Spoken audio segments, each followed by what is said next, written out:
Posted notice on the school bulletin board at the administration building, transmitted to the Courier Post, Philadelphia Inquirer, and the clerk of Cherry Hill Township.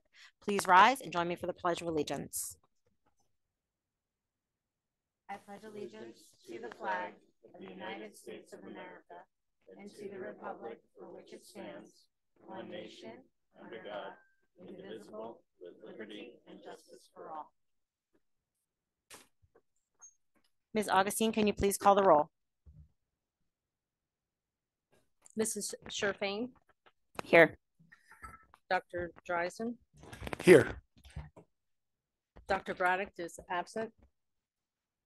Mrs. Gallagher, Here. Mr. Greenbaum, Here. Mr. Mayor, Here. Ms. Palmer, Here. and Ms. Stern, Here. Mrs. Winters. Here. Thank you very much. We're going to start tonight with board recognition. I'm so excited and pleased to honor the middle school spring sports from Carusi.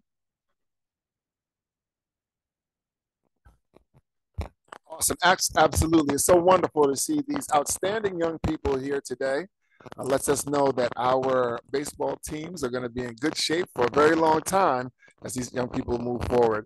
I'm going to ask Mr. Burrell to come to the microphone. I'm also going to ask Ms. Barati and Ms. Smith to come up and join me as well.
Board of Education, to our coaching staff, to our teachers, our principals, the entire school district, that we're putting that many kids going on to play college sports. So good about that.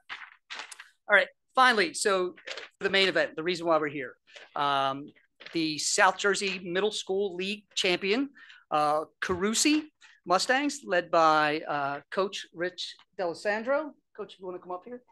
So the last time they won the conference, oh, here you are. The last time they won the conference, they won a sectional title.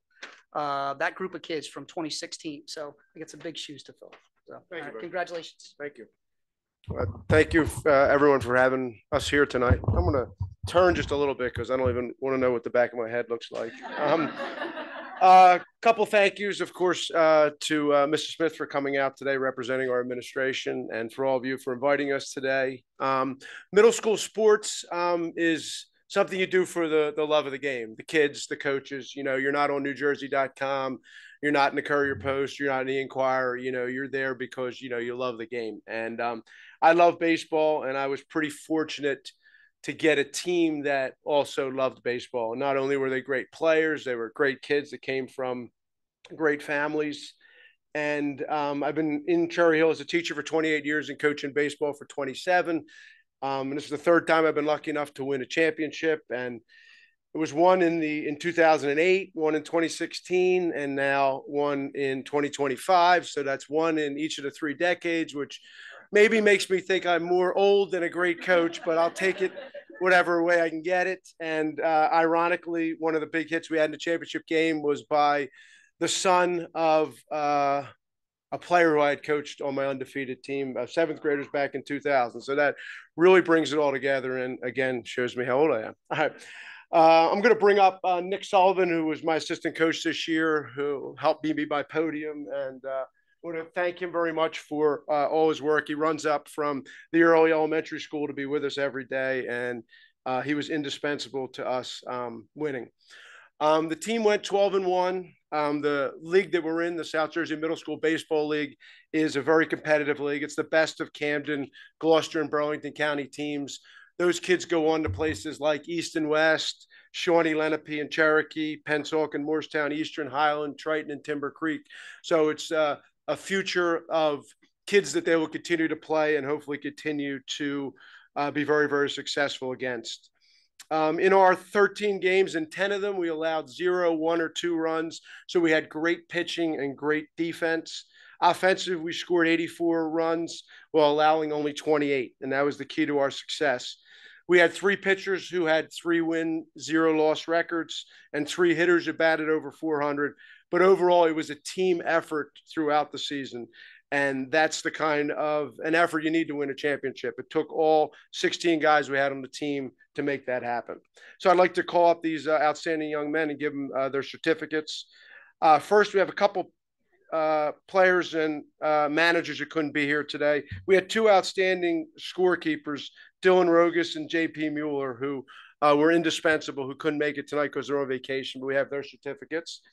We had Joe Hale, who could not make it. He's on vacation. We have 2 of our players who are playing in Alabama, Vince Olivo and Gavin Heil, who couldn't make it.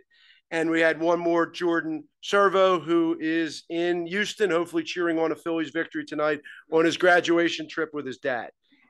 But we are excited to have the following players here with us tonight. Dmitry Germanovich.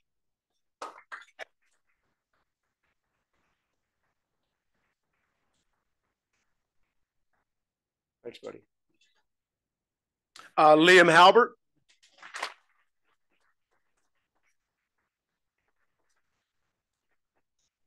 Congratulations, buddy. Thank you. Liam Lawtis.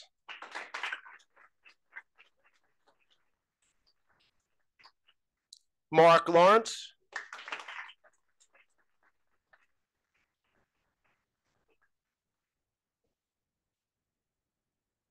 Cole Malone.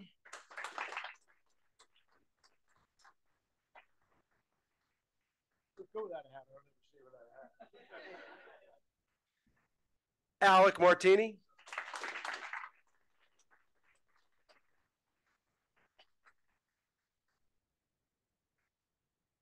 John Mastrangelo.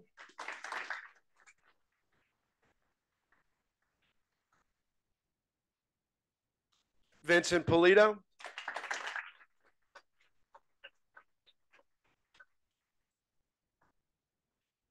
Justin Regalchik.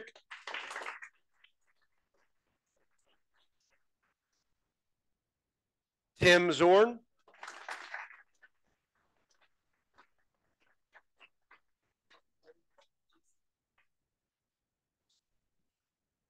Carson Fisher. And Roman Finelli. And a special thanks to all the parents for coming out tonight and for all the support throughout the season. It's because of you that we were able to achieve what we did this year. So I hope you enjoyed it as much as I did. And thank you very much. It's a season we'll never forget.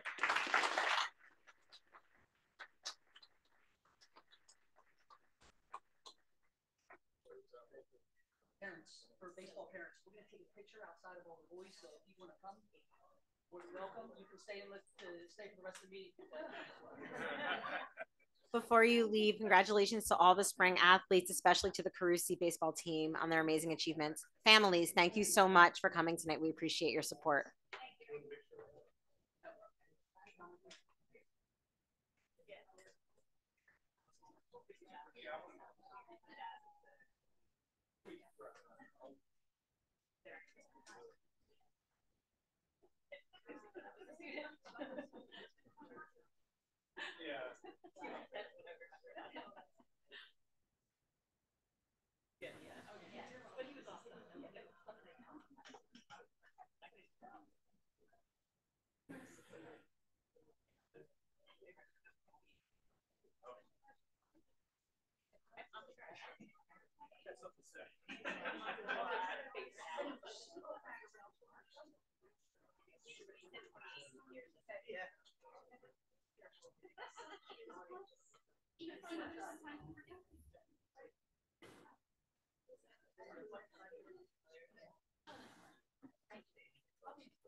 Mr. Redfern, we cleared the room. So next on for board recognition tonight, we have Mr. Steve Redfern. And I see his family walking in to support him.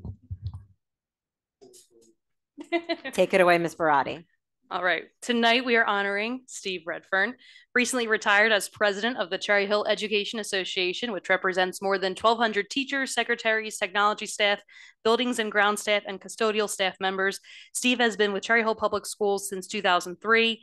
Over his time here at the district, he also worked as a 5th grade teacher at Kilmer and as a health and physical education teacher at Kingston, Cooper, Hart, and Johnson Elementary Schools.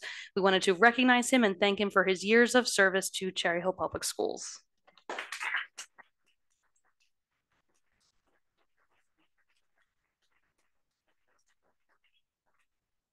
Am I supposed to speak or no? Okay. Yeah, give it a go. I'll make sure I don't extend the board meeting to midnight. So,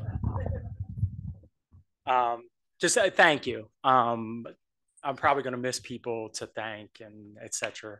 But full circle, Dr. Morton, 2000, you know what, 8, yep. Remember the baby picture you put up at the first faculty meeting, right? Yeah, grown up. So seriously, I just want to thank everybody, anybody I had contact with through, you know, over my 20 years. When I came in, it was tumultuous. It was coming off a contract that we didn't have for a year and a half. The community was split, parents were split, and I hope that, you know, in my 9 years, I was able to build that community back up. Obviously, the relationship with the Board of Ed has completely turned the opposite way. So I thank the board members. And I also believe it's changed with, you know, parents. Zone PTA, we were actively involved, you know, with the Zone PTA for my 9 years. And I hope that continues. I have the utmost faith in my predecessor coming in. She's not here because she was at an LMC conference with me representing Cherry Hill still. So I'm excited for her and I'm excited for the board and your work that you'll do with her moving forward. But thank you again. Thank you to the staff. Some people I've known for more than 20 years, some I haven't, but it's been a pleasure to work here. And you've done great as a district by my kids. I have to say that as I conclude. Tyler's gotten so much help. Haley too. We got 4 more years left here with her, but you know, the district is awesome. And I know sometimes you sit here and you hear the negative, but I have nothing but good things to say about the education that both of my kids got. And I believe my wife would echo the same thing. So thank you again.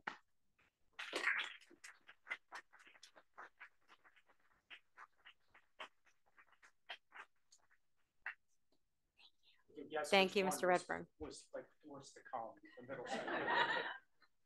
And Mrs. Redfern, thank you so much. Dynamic duo they both are. Excellent teachers in the district and always supportive. Okay, now we have 2 presentations this evening. The first one is a communications and community relations update, which will be given to us by Ms. Barati and Ms. Roscoff.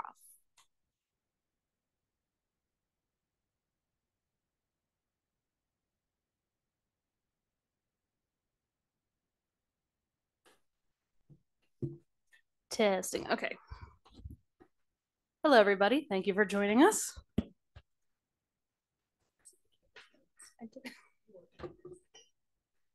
Okay. Ms. Roscoff and I are going to split the presentation a little bit. So I have to interrupt because I didn't come with any notes and she's got like 4 pages of notes here. So that might be a little bit different than how this presentation goes. I have 3 pages. Okay. Okay. So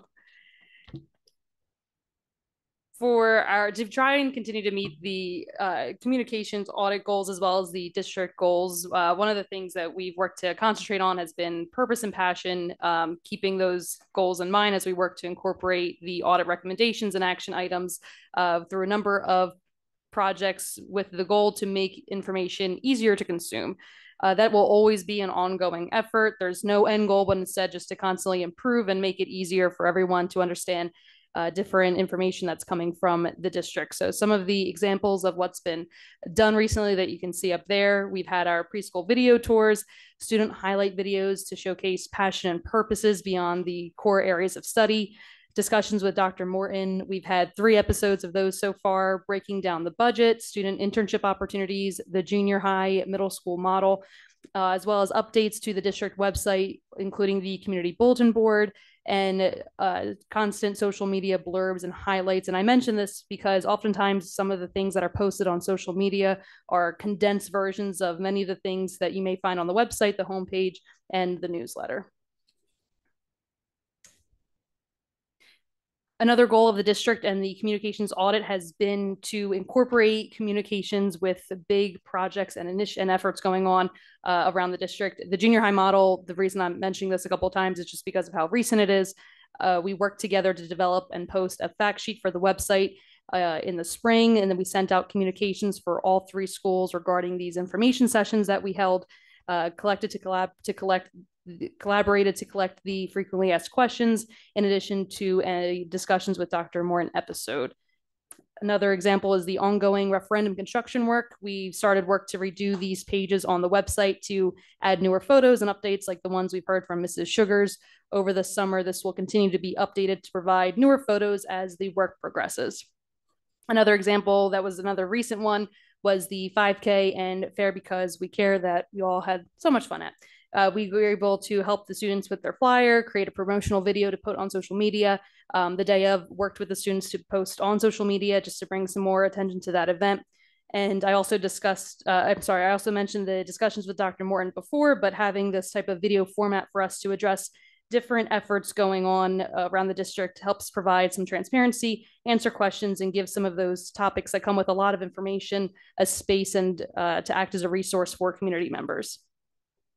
We also work to try to keep the community updated about other events that the parents may not see until the newsletters. This example I used was from a couple weeks ago, the successful lemonade fundraiser at Kilmore by adding posts on social media and in the newsletters. So for planning ahead, again, to reach both district goals and the recommendations and action items from the communications audit, this includes continuing to develop plans to address crisis communications and proactive issues management plans, working to develop a strategic communication plan that has measurable objectives. My predecessor, she did have one created right before she left, but now that I've been in my role for a little over 6 months, and I've made it my own. I'm using some of her ideas and implementing some of my own to create something for the years ahead. The superintendent spotlight videos had a very successful first year. And for anyone who's watched these videos, you always know they're great to watch. They're so positive, and seeing the staff, how excited they are when they found out that they are nominated. It's cool just so we get to keep celebrating our awesome staff. So now that these videos have happened for a full school year, we're going to revamp them a little bit for the fall. So stay tuned for a little bit different look. Again, continuing updates in media around the construction referendum updates, including the building enhancements, APRs, wrapping up the new playgrounds and all. Another goal is staff training on communications. We're creating some professional development opportunities for admin and district leaders to continue to highlight communication efforts going on around the district. Also continue to develop new videos for different initiatives and projects going on. And lastly, another thing to come soon is going to be a branding guide that encompasses the WE red and purple branding. So each of the schools have their own identities, but this will help us incorporate district-wide branding that everyone will have access to. Another goal is increasing always understanding and engagement. And we're constantly asking ourselves, how can we make information easier to consume with every post on the website, on social media, in the bulletin board, our emails. We're always asking, what other explanation can we offer to help people really understand what we are posting out there. So some other examples for how we've done this has been in-person meetings where stakeholders get the opportunity to share their thoughts, feedback, and questions for different things. With the new website, we're always adding new information and updates, as well as posts on social media to match them. And a couple of weeks ago, we published a highlight survey for people to share some of their positive events that they had from the past school year. And we will be highlighting and showing off those in the coming weeks as well. So on the topic of engagement, this is where I enjoy this stuff, the pulling some of the numbers to see the tool that is social media. It's a great tool and we can reach a lot of people. And I broke down some of these numbers from YouTube, Facebook, and Instagram. These are the three main social media sites that we find success with engagement. So YouTube houses longer form videos like the Board of Ed meetings, as well as the discussions with Dr. Morton episodes. We've only had 3 of those videos so far, but you can see we've gotten a lot of views. And I actually took these numbers about a week ago. And since then, the student internship program actually has another like 200 views as of last week, which is pretty cool. Let's see. Then going down to Facebook, these are the numbers I pulled from January 1st through again last week. And the reason I started at January 1st was because that's when, after I was in my position for a couple of weeks, that's when I really tried to make it a goal to post 3, 4, sometimes 5 times a week, just to see the content and the need and the want for it. So you can see some of the numbers here. Again, this is only from about that 6 months, but we've had more than 547,000 times that content was viewed or displayed. We've had more than 12,000 likes, comments, emojis, shares, things like that. 3,700 times people have clicked on links that we've also shared. Many times it goes back to the district website. Page visits, people clicking on Cherry Hill Public Schools Facebook page, that's well over 36,000. And we're so close to 3,000 followers. I'm going to be so excited when we get there. Then Instagram, I did a little bit different between Facebook and Instagram just to show the different types of analytics that we are going to be able to start collecting. With Instagram, I did the past 90 days. And again, you can see just how many times the content gets posted, the interactions and all. We do have more students who are on Instagram versus Facebook, but we do have a good amount of parents that are on both social media platforms.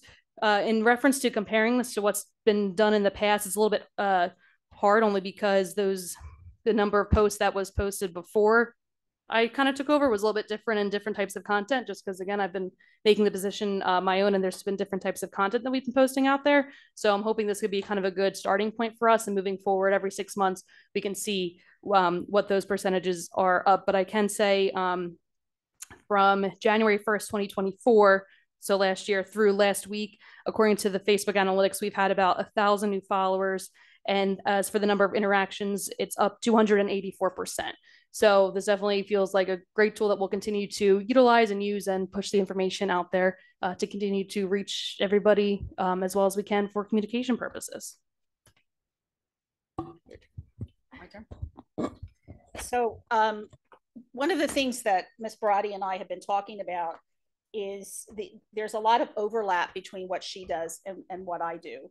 But there's also a lot of what I do. It's really difficult to quantify and possibly even qualify, because a lot of mine is just interaction with people in the community daily. And some of the ones that I'm going to highlight are the district ambassadors.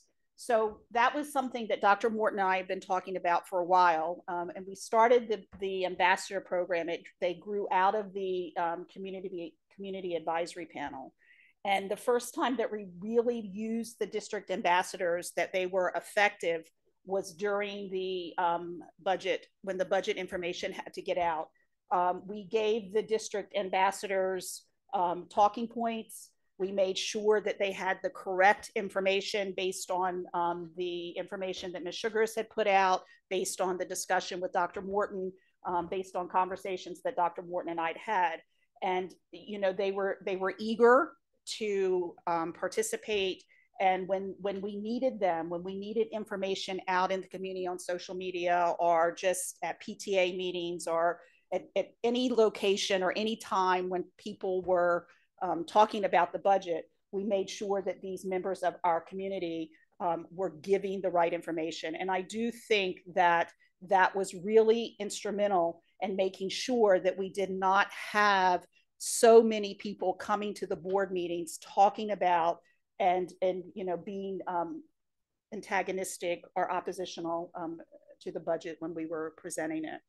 I do think that we don't use them enough. I said to Dr. Morton last week, you know, I take full responsibility for this. We should have given them information when we were having the meetings about the junior high models ahead of time.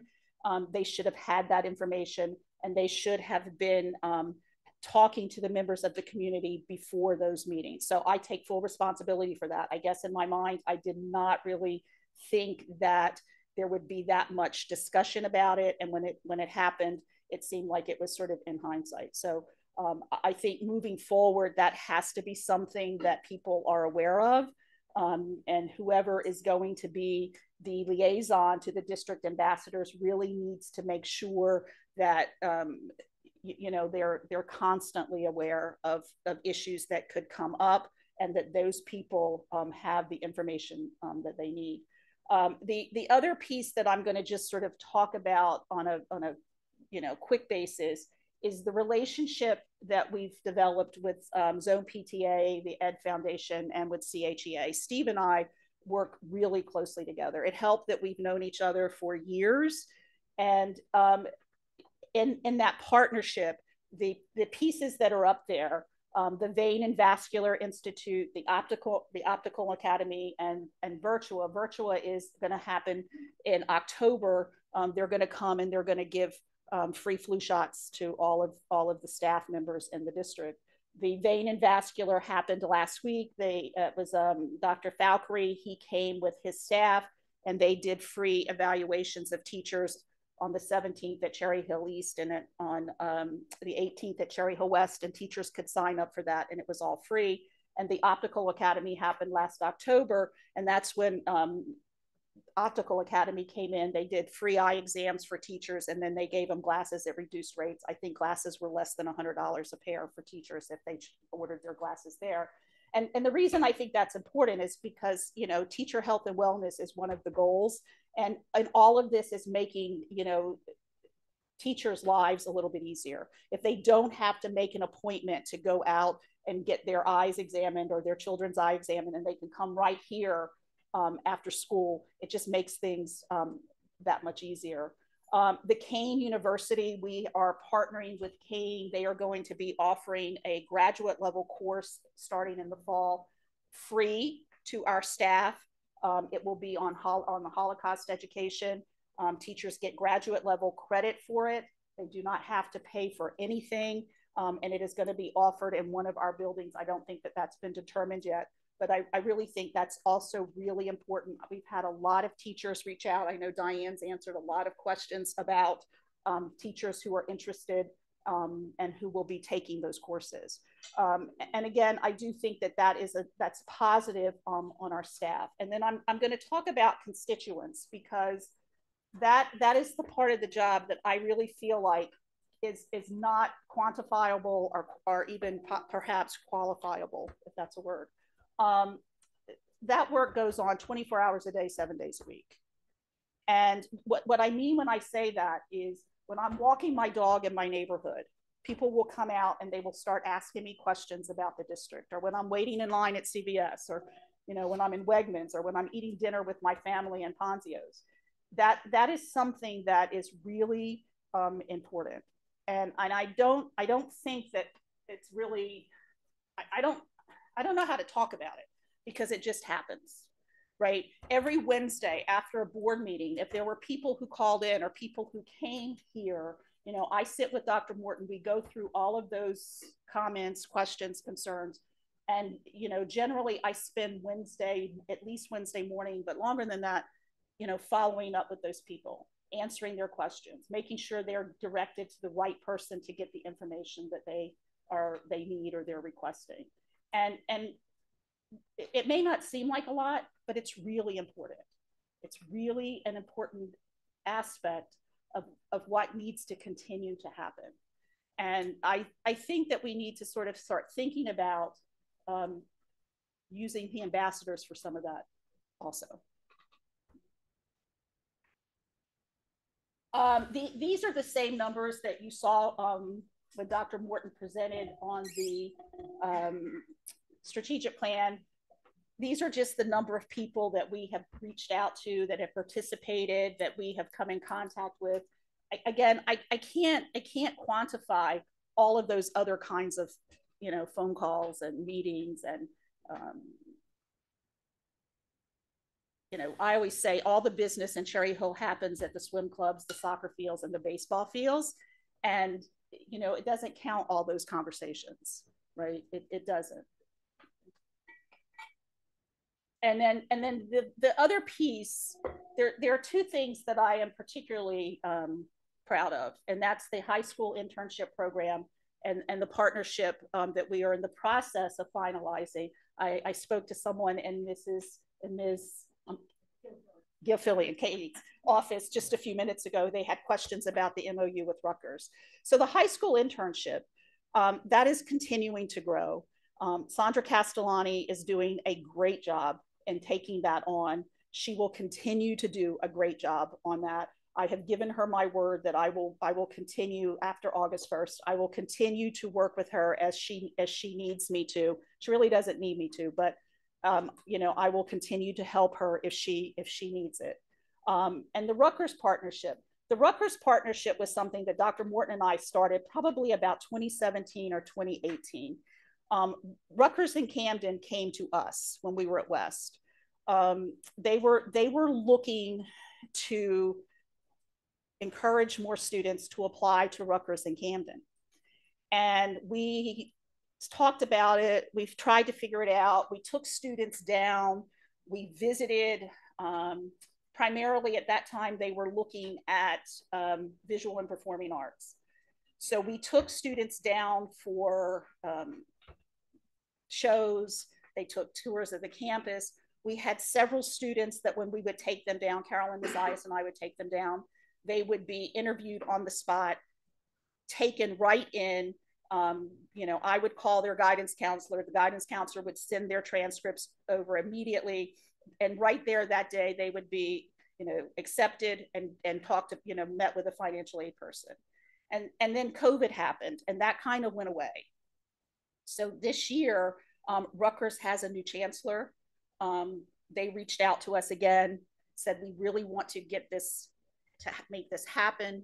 And so it is happening. And they have 5 different areas. It's computer science. I'm doing these off the top of my head. I probably should have written notes. Computer science, nursing and health careers, visual and performing arts, business.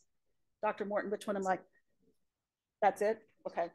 I thought there were 5, but the staff says there's like 4. And what will happen is our students will take classes at Rutgers for Rutgers credit. It will not be dual credit. It will be Rutgers credit. And the best part about it is going to cost the students $150 per course. And Rutgers will give them a scholarship for the rest of the cost of the course. Now, students are still responsible for their books, and students, excuse me, are still responsible for any expenses like parking. Dr. Morton and I have been talking. I really feel strongly that we should not have programs that would exclude students who could not pay for those pieces. You know, for some of our students, the $150 per course will still be a lot for their families. Paying for books could still be a lot. Paying for transportation could still be a lot.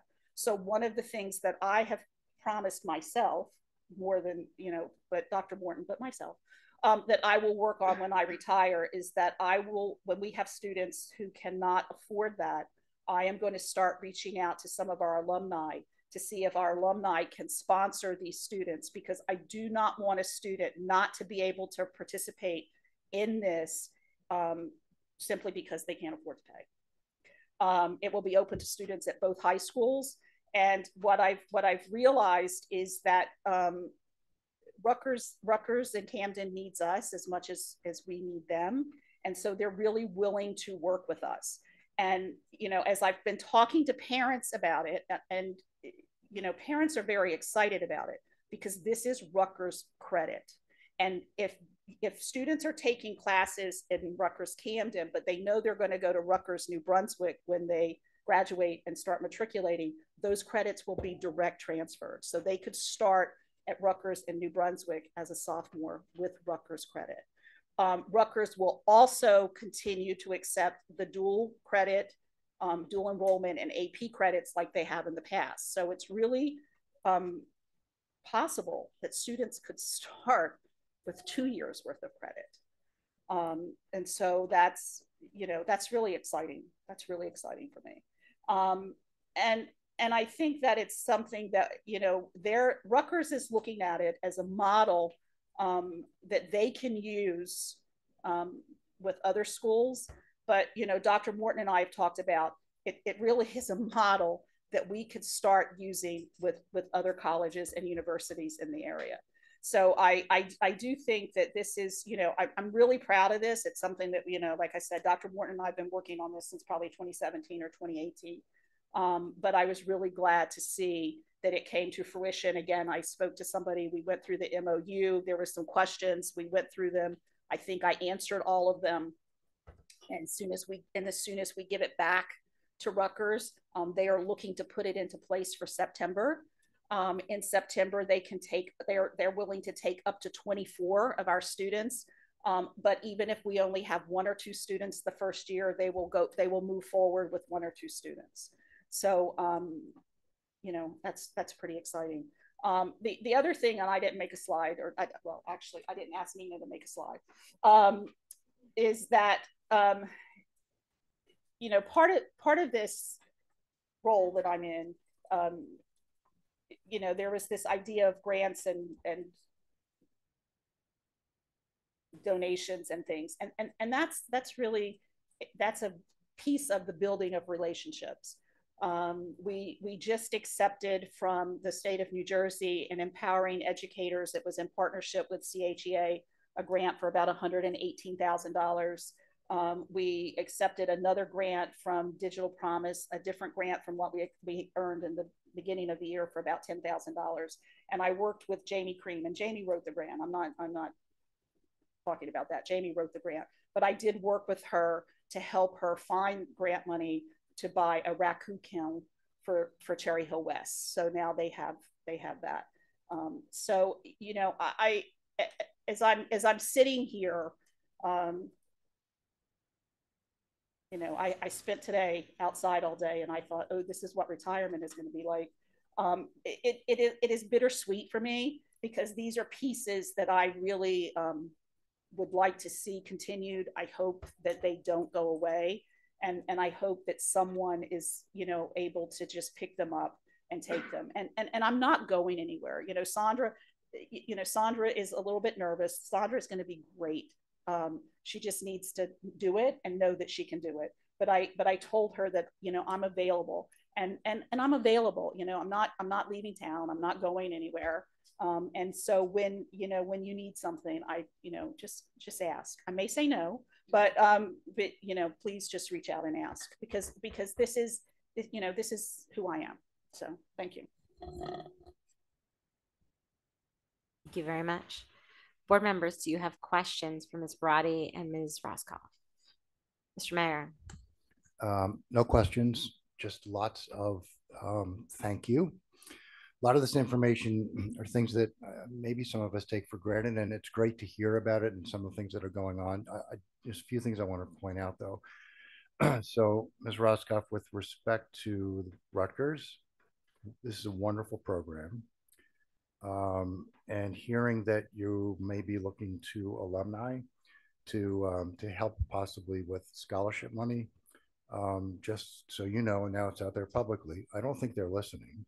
I'll be on the phone with at least 3 West alumni, 2 of whom you graduated with tonight, to see if I can help at least put them together with you, see if that can happen. I absolutely love that there is a lot of work going on now to point the community to source documents and source data with links in various formats. That's always been a problem and a challenge, frankly, for us. And unfortunately, in social media, it's entirely too easy for people to be misled, whether intentionally or otherwise, by others with agendas who are posting information which is just simply not true. And oftentimes they know it's not true. So it's great that we're now taking the initiative to make it a lot easier for people to find more information, more transparent information, so they can understand what's happening and help them make good decisions, which ultimately helps us make good decisions. Lastly, Ms. Brady, you mentioned a couple of times that you've only been enrolled 5-6 months, and you want to turn it more into your own, and you're beginning to bring some of your own ideas in. I love that, and we recognize we live in a world now which doesn't look like it did in the information age 5 years ago, and that's the world that you and you can navigate well. So I look forward to more of that, more of your bringing your ideas and putting your stamp on how the district is communicating out there, and would look forward to whatever support we can give you in that effort. Other board member questions? Mr. Fain. So also not really questions, as just comments. I had 2 things. The first one, I think some low-hanging fruit that we have with the communication piece too is the board. This is probably more towards our communication committee than it is for you guys. But I think that, we have a lot of discussion about giving the correct and updated information to the community partners to disseminate. And I think it's just as important for us to be having the same consistent information that we can communicate. I think we're oftentimes in that stance of what can we talk about, what can't we talk about, but maybe a good place to start from our perspective is to have whatever similar or whatever information that we as a board can also discuss and disseminate.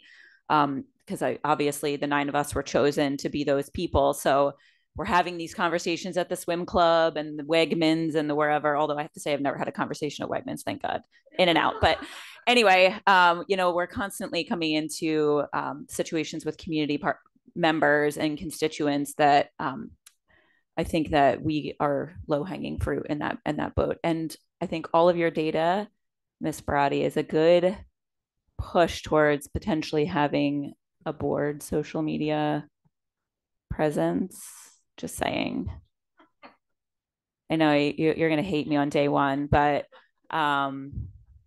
just putting it out there. I know we've started discussing that, but anyway, moving on. I did have another piece about the Rutgers thing, coming from somebody who sat in the West Auditorium at one point in my life, hearing from different colleges and everything. Just some food for thought in that partnership. I know maybe times have changed, but I know that back in the day, Rutgers Camden was kind of looked at as 13th grade. That's what we used to call it. And a lot of a lot of us were turned off from the idea of going to Rutgers Camden because we felt like since it was literally next door, it would just be like being in high school again. I attended a major university my first year and then came right back home to go to Rutgers Camden. And the thing that I appreciated the most about Rutgers Camden is the size of the school. And being at the time, I know it's grown since I've attended, but I graduated with 9 other chemistry majors my first year, with my first degree. And the personalized attention that I got at Rutgers Camden compared to where I went before was, you couldn't compare the two. The opportunities that were given to me as a student at Rutgers Camden were never available to me at the university I went to previously to that. So that could be a good selling point to a lot of your students. So I always say that Rutgers Camden is the best kept secret in South Jersey. I mean, I did the same thing you did, right? But I came back later. When I went back to Rutgers Camden, I had a baby, right? So my college experience was very different than everybody else's, but they never made me feel like my college experience was different, right? I had very good relationships with my professors. And I always say to kids, right, you know, you're graduating with a Rutgers diploma. It doesn't say on that diploma, Rutgers Camden, and you can still take classes at the other campuses, right? And now with the River Line, it's really easy to get up to those other campuses.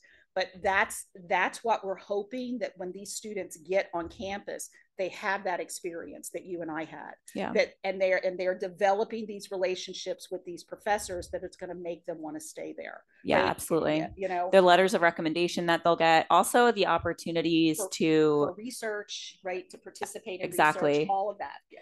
And even like working and being able to participate in the field that they're studying in earlier on, because you know, if they go, not advocating for not going away for college, but one of the other obstacles of moving away and going somewhere else that's larger is you don't always have that ability to, even if it's on a volunteer basis, participate in the field that you're studying while going to school, just because of the dynamics of the school. So huge advocate for that. And I really hope it takes off.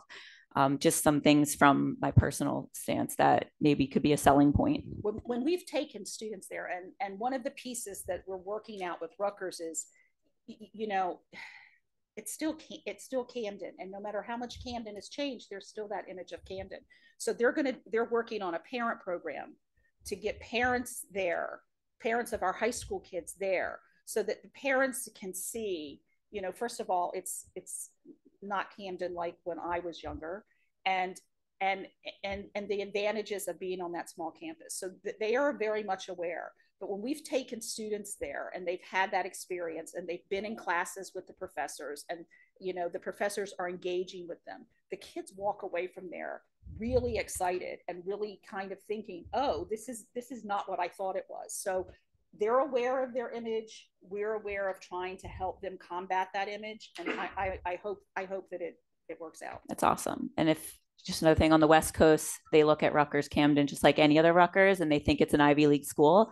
And that's a good thing too. Can I just clarify just one thing? Of course. Ms. Roscoe, I think you just misspoke. You said $150 per course. It's $150 per credit. So it's actually $450 per course, but students will receive a scholarship to offset the true cost per credit. True cost per credit ranges anywhere from $500 to $540 or $550 per credit. So the nurses is not. The nursing correct. Yeah, you're right. I'm sorry. This Rutgers alumni is stoked. Any other board member questions? Ms. Stern.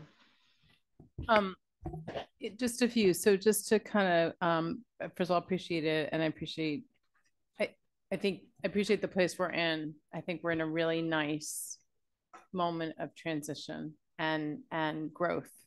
I think hearing the data, and I understand, Ms. Barati, that, you know, perhaps the plan, the kind of communication plan has already changed. So it's hard to compare apples to previous year. And yet the whole point is engagement, right? The whole point is information and engagement. And by the way, I don't think it's a Cherry Hill problem. It's because, you know, getting accurate information out to people is challenging, you know, and I see it in very small environments where you have, you know, where people are champions of the environment, but still they don't read their emails. You know, and I see just constant distortions. I have learned to read news very differently, having now being a board member. I every article that I read, which I read a lot of news articles from a lot of different sources, I read with a very different lens now, being on the side of a large institution or organization that has a lot of information, some accurate and a lot very inaccurate that floats out there. So I appreciate the higher level of engagement. I think it's really important. You know, things that were so like real game changers, like the videos explaining some of the big changes, some of the budget, the junior high model, like those are, you know, it's talking about low hanging fruit, man. That's like, you know, make a video that's succinct and easy to watch. Boom, there it is. And so easy for our ambassadors to redirect, right? When we have that. So I do think, you know, there is a high level of interest, and there has been the entire time I've been on the board, that I've, you know, witnessed, to ensure there is accurate information. And there's also a high level of frustration when there's not, and how quickly, you know, and I think it's only going to get much harder with AI, much harder. It's already getting hard. So challenging. So I think, you know, I think the key, I agree completely, the key about the ambassadors, you know, having more involvement as they're willing. A question I have, and I guess it's a kind of a rhetorical question. I'm not asking for an answer, but like, you know, do they have training in kind of, you know, are they getting training? Are we supporting them in kind of best practices for kind of being able to present information that is factual, that can really combat the misinformation without, you know, without having to engage in, you know, back and forth, but just kind of helping to put that out there, you know, and also just the comfort level of doing that, because that actually, I think, is one of the biggest obstacles that I see. You know, there's a lot of people in our community who have a lot of the facts, but, you know, they're not necessarily interested, nor do they want to put the time in, and I can't blame them, to put it out there, because there is so much that comes back at people when you put stuff out there, especially in a public forum and a social media forum. So, you know, I guess I'm just hoping that that's, you know, something that's dealing with kind of the emotional toll of being on that front line. I mean, Ms. Barati, you're you know, it's your chosen profession, and, you know, I love that. Like, it's amazing. But it's hard, you know. So that's one thing. Totally switching gears.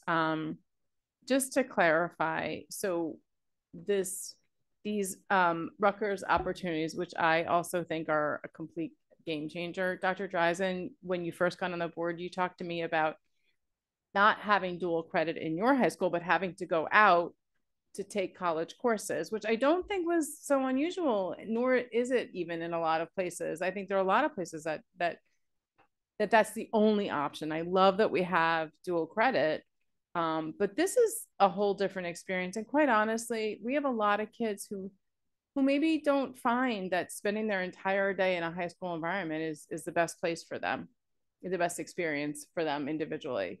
And perhaps getting out even for that reason could be very valuable. So I look, and it sounds like it's pretty, you know, it's just developing, but I really look forward to hearing a lot more details, perhaps even more like a full presentation if we could, because this is pretty different. The other thing is, our former board president, Ben Ovadia, one of his dreams was to see our students being able to leave high school with an associate's degree. That was a dream of his. And we talked a lot about dual credit on the time he was on the board, more in, private conversations and it's so, I mean, it's just very exciting to see how much this is developing. And we're definitely moving in that direction.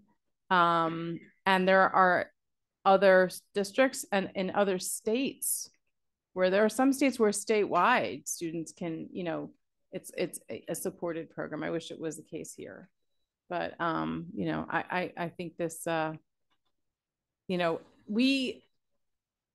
think people would be shocked. I think most people in Cherry Hill, I think many of us are shocked to see how many of our students do go on to do courses in local county colleges.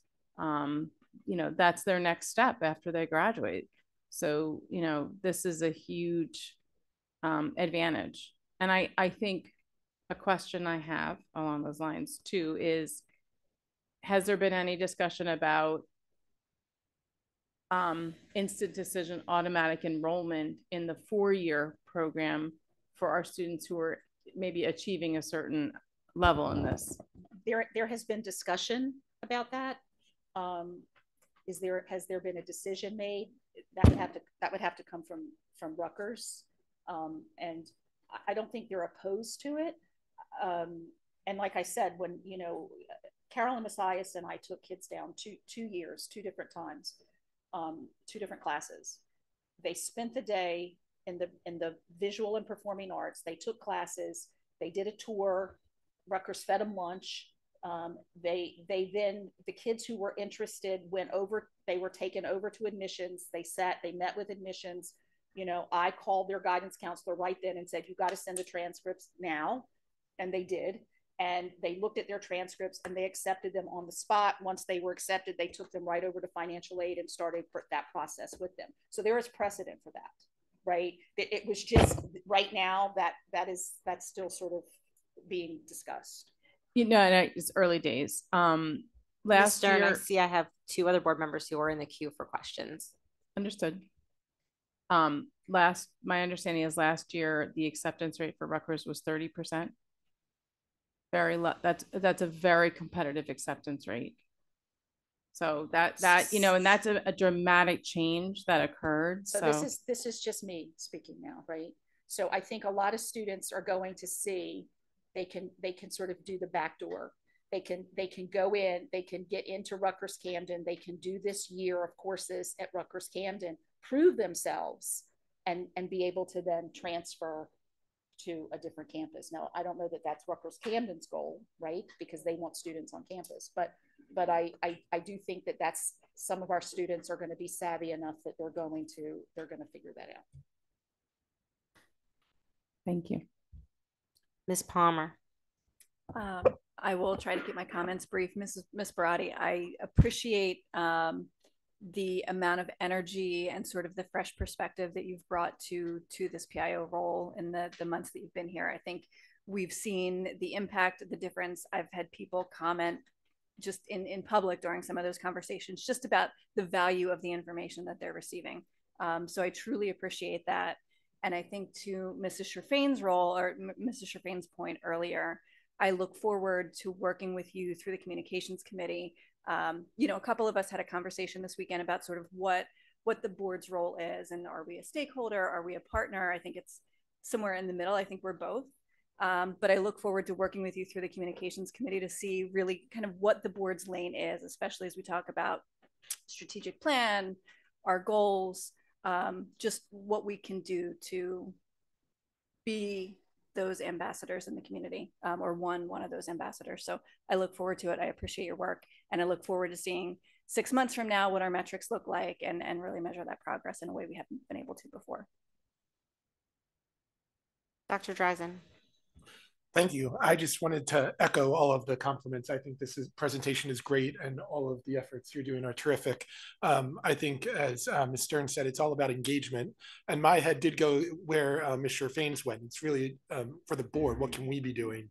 It was a bit of a surprise to me, still my first year on the board, we report out in correspondence all of the engagement that we're doing individually as board members. We have that opportunity to engage with the community. But I do think there's an opportunity for us as a full board. How can we communicate? And that's where I'm really excited for the communications committee. I understand there may be a lot of issues to it, but that idea of having a board of ed presence on those main social media sites, even if it's just reposting Cherry Hill Public Schools content, just as a means if people follow the board, they can quickly get access to that important information. I think there is opportunity for us to think about how the board can further engage with the community in addition to us as individual board members participating in opportunities for engagement. Thank you. Other board member questions? Do not see any other questions. Thank you so much to you both. I think this is something, both the communications and community engagement pieces have been things that I know have been talked about in my entire time on the board, and it's really exciting to see so much of it come into fruition. So thank you both for your efforts. We appreciate it. And let us know how we can help. All right, we have a second presentation tonight. It is a special education transition goal update by Ms. Mallory.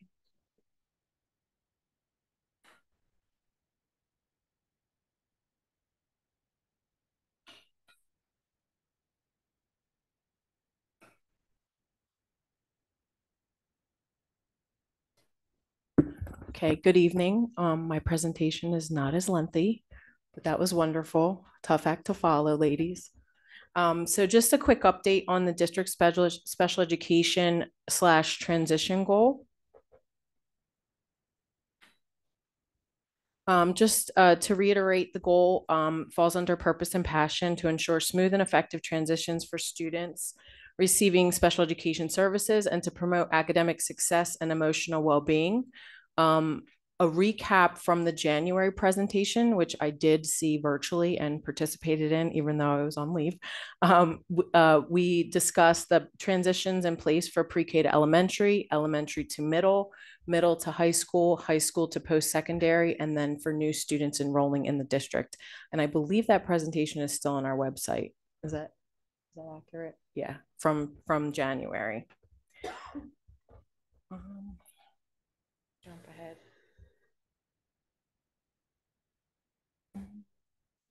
Okay. So just an overview of the action steps that were put into place this year.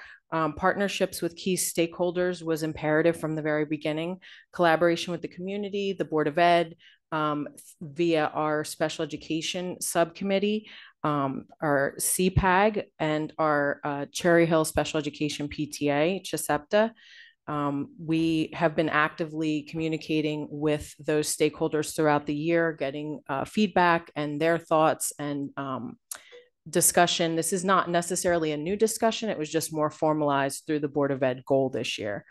And then level specific transition supports, meeting with the different levels via the case managers, working with our related service providers, including our BCBAs, and then ultimately our teachers and our staff, and then our building administrators was imperative as part of this process. We had a lot of practice and experience with transition supports through our shift last summer, moving the Coles program to High School East. I think this was discussed at the last board meeting. I feel like our graduation ceremony, our celebration for those students was kind of a highlight of all the hard work as it relates to the transition. I don't have the data in front of me, but there was a lot of data in working with our case managers at the high school level that they believe almost the opportunities for inclusion have doubled with our students at Coles, just being in proximity to High School East. And we do have students that still identify as the homeschool of West. So they're able to participate in their chosen homeschool. One of the events that took place as part of our transition goal action steps was our parent workshop. It took place on May 21st. There's a small photo of the event Thank you, Ms. Barati, for that. She took several photos that evening and came.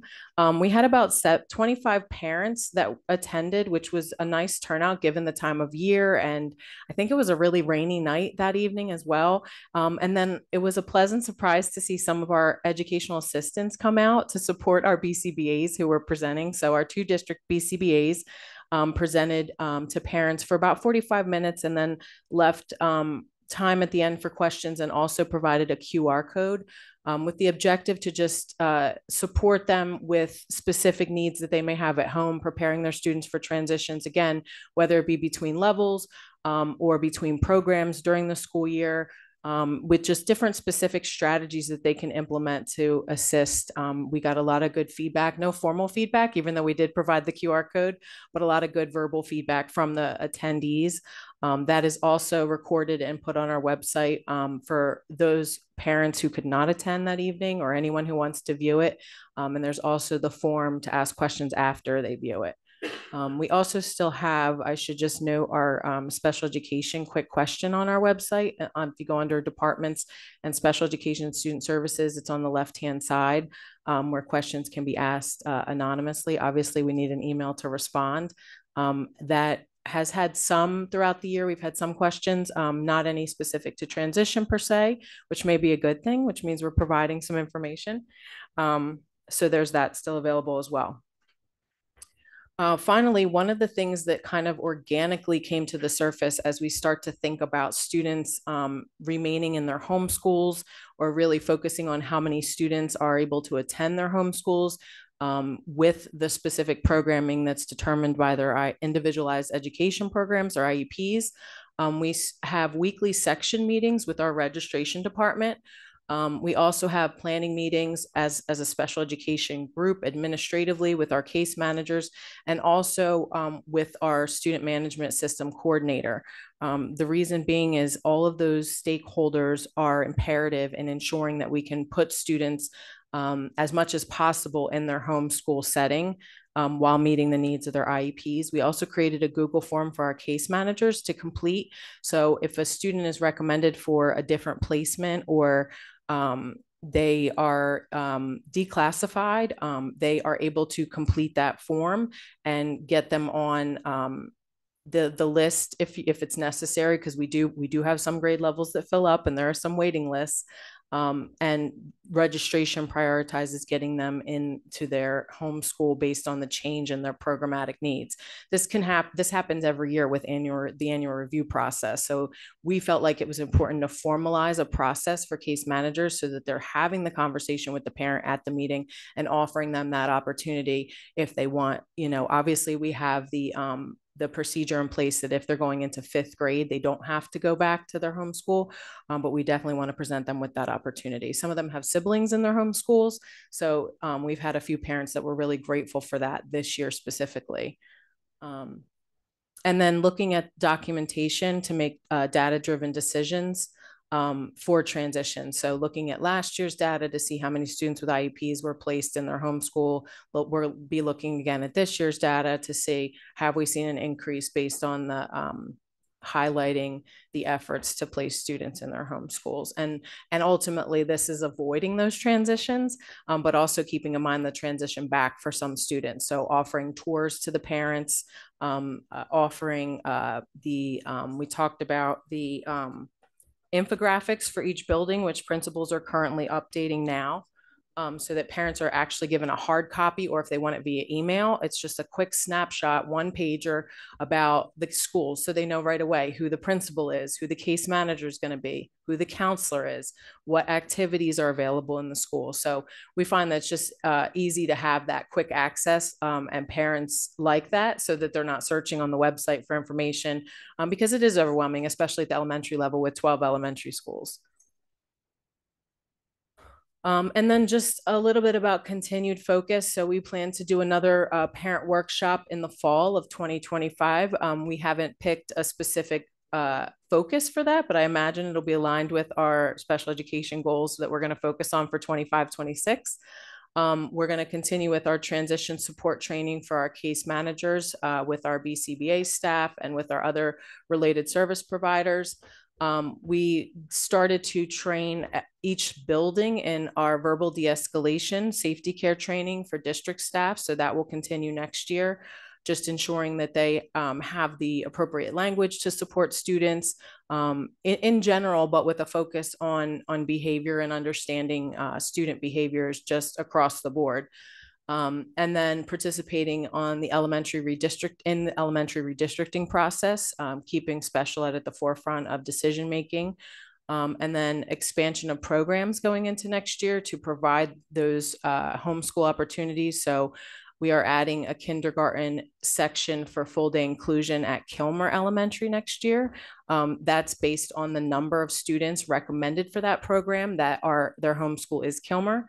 And then we are opening up 2 classes on the west side for our autism support program next year at Thomas Paine Elementary. So we will continue to do that and make decisions, obviously, that are fiscally responsible, but also keep in mind that that is the direction we're moving towards as a district.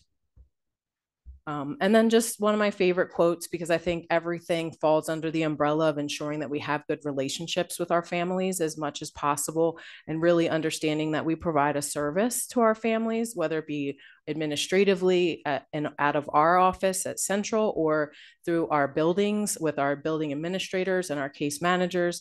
And ensuring that that's something we're always kind of falling back on, so that when we do have to deliver information or, share with the family that unfortunately their child does have to go to a different school because the program that they need to be successful isn't located in the building that they're currently in or their homeschool, that's done with fidelity and care, because it is a big deal, to a lot of parents. It's something that's really important to them. So any questions?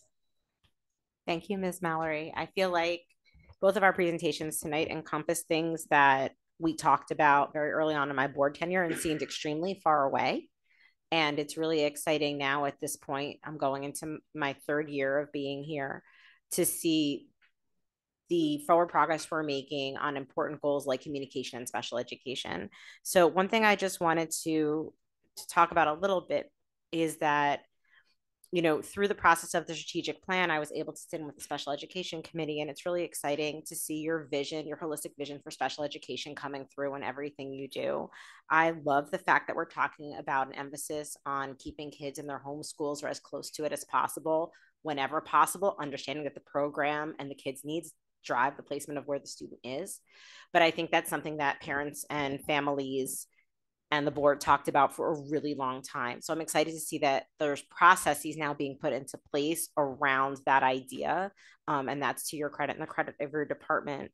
And also the thoughtful expansion of programs and placing programs thoughtfully where the students are, like the Kilmer co-teaching. I think when I first heard about that, I was so happy to hear that it made sense when you had a group of kids that needed that program who attended that school, then instead of taking all those kids and moving them somewhere else, you opened the program in that school. And I thank you for making that possible. Yeah, and just to follow up on that, to use it as an example, so we often hear frustration from parents if their child has an annual review meeting maybe in March, because that's when the timeline it's due.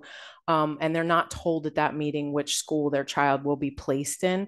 And the Kilmer inclusion class is a perfect example. So we weren't able to really determine that that was possible until probably the end of April, when we were able to kind of get the bigger picture and see that we had enough kids to hire a teacher to create that program at Kilmer. So it's a tough balance for us. We often will, case managers are instructed to put placement to be determined on IEPs, and that's difficult for parents sometimes. But that said, that's part of our process to ensure that when we look at our total numbers as we get closer to the end of the school year, we can make those decisions and sometimes make some parents really happy, which happened this year. I appreciate that as a parent who's often had June IEP meetings. It's challenging for families, but I think, to the point, and I see this as well when we talk about the planning process for preschool placement, it's hard to think about the big picture and where it makes the most strategic sense until you have all the information. And sometimes you don't have all the information until later in the process than parents wish they had it. So even if a parent wants to know in March, if you don't have the information until May, June, that's tough. And I just also want to call out, while we're on the topic, the placement of the ASD classes at Payne on the west side. I think that's been a huge missing piece for so long. And I got the opportunity to talk to the principal of Payne at Star Games. And when I spoke with her, she was so excited about the opportunity to welcome those students to her school and had a vision for what that would look like. And the emphasis on inclusion, which I think has also been a hallmark of your leadership, is really talking about not just inclusive opportunities in name only, or like, hey, we're inclusive, meaning you can come to our winter party and that's what you did. It's talking about a full idea of what inclusion looks like, full inclusion with other students incorporated into the fabric of the school. I think Thomas Paine does that really well. So I'm excited to see where that goes going forward. So thank you for your leadership on that. I'm really thrilled that the goal that we set around transitions last year has borne all this good fruit, even in just 1 year. It's really a huge step forward. So thank you. Other board member questions? Ms. Sherfain. One question for clarity. When you were talking about the students that no longer need services and are put back into gen ed, is there a possibility that they would not be put back into their home school because of enrollment? So it depends. So they're prioritized, which is why we created that Google form. Okay. We do meet weekly. I mean, it is a fascinating process to meet with registration every week to go through, because kids are moving in and out at each grade level. So we literally go through the process, registrations there, transportation, special ed, ESL, pretty much every department is represented at the meetings each week, just to go through every single grade level to say, okay, how many spots do we have left here, there, that sort of thing. But like I said, if we can anticipate, obviously until we hold the meeting, we can't know. But we are definitely working with registration to say, hey, these students were technically 4 students at one point. How can we get them back into being prioritized to be placed back? The other thing we look at too is, do they have a sibling? That's always something that's a consideration, because it just makes it easier. I would say it's probably rare. We can definitely kind of keep an eye on that. But unfortunately, yes, if it is full because of class caps, there's not much we can do about it other than constantly monitor it for a spot to open up. Sure. And that goes all the way into August. So some parents are aware that, you may get a call while right now we can't do it. You may get a call before school starts with the good news that, a spot has opened up. Gotcha. Thank you for that. And then I had one other question. I'm not sure if you'll be able to answer it, but just listening through, I was curious if we've already started to see any data or what we're specifically looking for in transitions from preschool to kindergarten. I know it's obviously the preschool program, extended preschool program, we've always had something, is newer, but have we seen anything with the expanded access to preschool? Meaning as far as what, like increased? I'm not even sure if there's like what we're looking looking for or anything. So we've always identified preschoolers. That's been for as long as the program at Malberg, previously Barclay, has been open. And really what has become of our preschool expansion is we've created the intervention at the preschool level for students. So we've really been mindful of supporting our gen ed side. We work closely with Dr. Mahan and Ms. Edwards and the preschool team as they're growing and developing to ensure that we can help them put interventions in place. So that is a big piece of like what their MTSS process would be. So we really haven't seen an increase of referrals necessarily, because we've always just, we work with early intervention. We have a pretty solid process in place to make sure that we're identifying all those kids by the time they turn 3. We have seen an increase in parent referrals, just knowing either they didn't get into the lottery and they suspect their child may have a disability. But we pretty much, consider them in the same way we would for a student that would be referred prior to preschool expansion. But the great thing for us is, I think in the long run, we may see that students who get that support and that intervention ultimately won't need to be classified because they've gotten that intensive intervention, or, a lot of times it's the language piece that they need to be exposed to their typically developing peers. Whereas before we would get kids turning 5 and the parent registers them in August and we're like, wait a minute, where'd you come from? We do everything we can through Child Find, obviously, but there's always a few kids that, we don't get. Sure. And they didn't. And those years, I mean, those of you who have had any connection to education know how imperative ages 3 to 5 are, especially for early intervention and students with disabilities. So thank you. Yep. Ms. Gallagher. Mine will be a pretty quick question. Where can you find the link to the recording of the transitions? I was looking on the website and I can't find it. Mark's not here, but I believe it's under, it might be under special education. I'll look and I'll. Okay. Yeah, I thought I wasn't able to it's not make it. okay because I know so the BCBAs and Mark were going back and forth on email and I was copied, but full disclosure, I don't know where it landed. So I know it's there. I can find out and we can let you know that where it's at. Other board member questions on special education transition? No other questions. Thank you so much, Ms. Mallory. We really appreciate all the updates we got from you this year, and we're excited to see going forward what continues to develop. So thank you. Moving on to administrative reports, we have none this evening. Okay, moving on to correspondence. Full disclosure, I have a ton of correspondence. If you're like me, to try to keep it tight and brief, I am going to start with, I think it's this side. So here's what I think. I think I'm starting on this side for correspondence, but that side for student reps. I think that's true. Dr. Dreisen, take it away. Sure, and if others want to chime in on some of this, because I know I did a lot of it with the members of the board, but on June 16th, Mr. Fain, Mr. Mayor, Ms. Palmer, and I attended the junior high school model presentation at Carusi.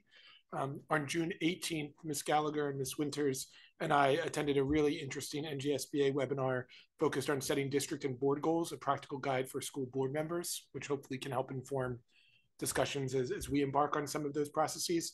And then I'll defer perhaps to Ms. Winters, but just a great experience on June 20th, attending both of the graduations. Thank you, Mr. Mayor. I actually don't say none this time.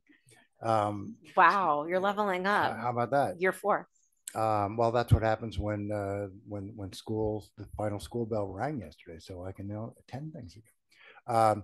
Just to add to Dr. Dreisen's mention of the Carusi junior high model meeting, what I took away from that, although of course we're aware of the model, we've been in other meetings before, but what I was not aware of was that just how intensely involved staff and administrators have been in the curriculum development as well. I thought that was, for me, that was add some added comfort, and greatly appreciated the fact that the administrators and staff that were there were able to answer questions and and issues and concerns which were brought by some parents, and they did so fully and I thought with a great deal of confidence. So it was a good presentation and very good back and forth with the community as well. Thank you. Ms. Gallagher, correspondence? Yeah, I'll take Rosa since I assume you haven't. No. So I think Mr. Mayor was talking about a middle school presentation. Yeah, sorry.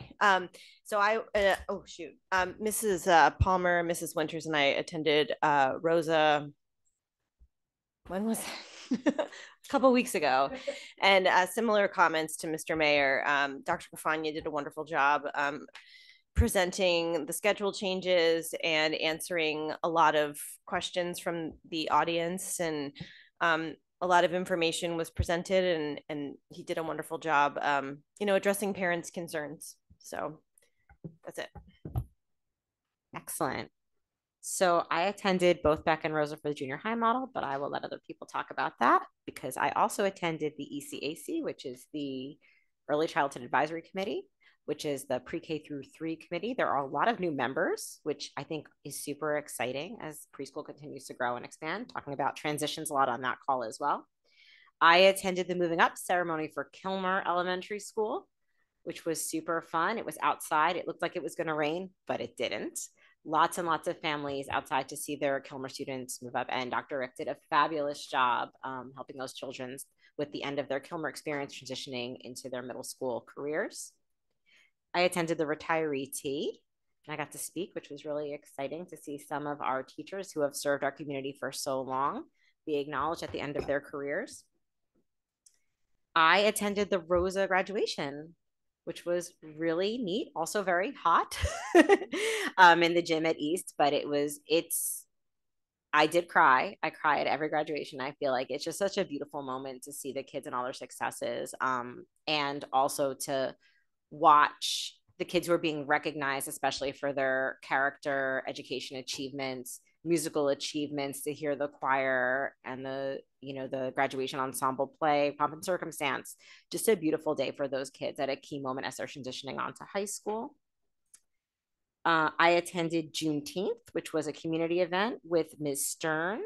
We were there with CHEA, which was pretty nice to celebrate the holiday in Cherry Hill and represent the board at that occasion. And yesterday, I attended the NJSBA Leadership Summit, which is the training for board presidents. It had not been held since 2018.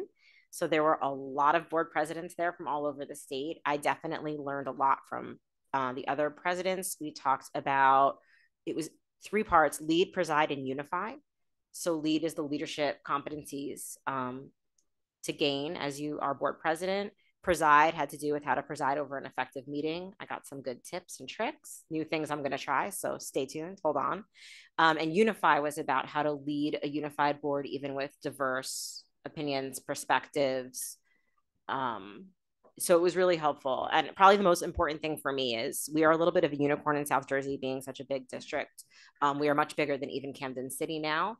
So it was nice to be in a group with other school districts that were large. I was paired with Newark, Jersey City, and Woodbridge, which happens to be a very similar district to us demographically, several high schools. And I actually really got along with the Woodbridge board president. So we're going to support each other, which is nice because it's, as Ms. Stern can tell you, this is sometimes a lonely job. So it's nice to talk to other board presidents and hear how they are effectively leading their boards to better outcomes. So it was a really, really great day. Mr. Greenbaum. Thank you. So a few items to share. I attended the Cooper Elementary School moving up ceremony. It was exciting to celebrate our 5th graders as they move up to junior high. I also wanted to give a shout out to Mrs. Hamill, who was the kindergarten teacher for the class that was interrupted by COVID. That was supposed to be the first full day kindergarten class. And she's no longer teaching in the district, but she came back just to see them, how far they've come, and just the appreciation, the affection they had for her is wonderful. And full disclosure, she was my kid's teacher too, and same thing, just through the pandemic, really was able to connect with the teachers. So thank you and congratulations to all of our incoming 6th graders. I also joined my board colleagues at the graduation ceremonies for High School East and High School West. It was an honor to be on stage handing out diplomas and shaking everyone's hand and congratulating them. So congratulations to our graduates and good luck. Mrs. Sherfain. I don't think I have anything new. I think everyone spoke to the activities. Ms. Stern. Same. Ms. Palmer. Sure. So in addition to the junior high information sessions at Rosa and Carusi and the high school graduations that Mr. Greenbaum discussed, I had the opportunity to attend Carusi Middle School's graduation this year. It was last Wednesday. And again, yes, the gym at West was unbelievably hot and humid. But it's just nice to see, the administration and the younger kids who are in band and chorus and the whole community just come together to celebrate this huge milestone, even though I guess sometimes it doesn't feel like, but it is. It's a big transition from middle school to high school. Some amazing kids going east. Some are going east, some are going west. One got a scholarship to Bishop Eustace. So just bright young men and women in our district. I'm thrilled for them. Thrilled for all of our graduates. I have to say that between that and the high school graduations, it was the highlight probably of my brief 6 months so far on the board. It was really an inspiring week last week. Thank you. So many good things. All right. Moving on, our new student representatives are going to give their first reports to the board. We appreciate it. So we are going to start with High School East. Starting with academics, the school year concluded with final exams occurring from Tuesday, June 10th through Friday, June 13th, and makeup days from Monday, June 16th through Friday, June 20th. Fourth and working period grades were subsequently posted on Genesis on Friday, June 20th at 4 p.m. The class of 2025 departed from East on Friday, June 20th to celebrate the culmination of their high school journey during graduation ceremony at the Leah Cora Center. East journalists Claire Ding, Chloe Wren, and Landon Schuster were among just 10 students in New Jersey selected for the 2024 through 2025 Garden State Student Journalism All-Star Team on Friday, June 13th. Sisters Gina and Leah Park competed at the National History Day contest, placing in the top 10 among more than 100 senior group websites. Gina and Leah also won the Outstanding State Senior Entry for New Jersey. Rising seniors Jacob Adler, Carrie Bloom, Max Zukavka, Ronak Pathak, Landon Schuster, and Nikos Petrucci represented East at the 79th session of the American Legion Jersey Boys State Program, hosted at Rider University from Sunday, June 15th through Friday, June 20th. And rising senior Anna Bardunias is currently representing East at the American Legion Auxiliary Jersey Girls State from Sunday, June 22nd through Thursday, June 26th. Moving on to activities, the Wizard of Oz themed senior prom occurred on Thursday, May 29th at the Crystal Tea Ballroom in Philadelphia. After starting the year with a September senior sunrise, the class of 2025 concluded their time at East with a June senior sunset on Monday, June 2nd, where seniors took in the warm weather and glowing sunset, signed your books, and enjoyed ice cream courtesy of the PTA. On Monday, June 9th, East hosted a successful field day where students enjoyed Kona Ice, Mr. Softy, an inflatable obstacle course, long games like cornhole and spike ball, and sports including pickleball, soccer, volleyball, and kickball. Indoors, students could relax with a movie, a board game, a sensory space run by the Autism Acceptance Club, and in the meantime, much to the delight of the cheering students, 4 staff members took a plunge in the dunk tank. The class of 2025 also laced up for the senior skate night hosted at Hot Wheels on Wednesday, June 14th. And on Wednesday, June 18th, the class of 2025 participated in the annual clap out by returning to their elementary schools, where they walked through the hallways and were greeted by claps, cheers, cards, and drawings from current elementary school students. Project Graduation 2025, held the night of the graduation ceremony, was a huge success, packed with activities ranging from inflatables and arcade-style games to face painting, photo booths, and a live hypnotist show. Seniors enjoyed food, sketch artists, spike ball, foosball, card games, and a quiet room, and more as they celebrated one final night together as a class. In athletics, East baseball, softball, boys golf, boys tennis, boys lacrosse, girls track, and boys volleyball teams all concluded their spring seasons with strong performances, as stated by Mr. Burrell.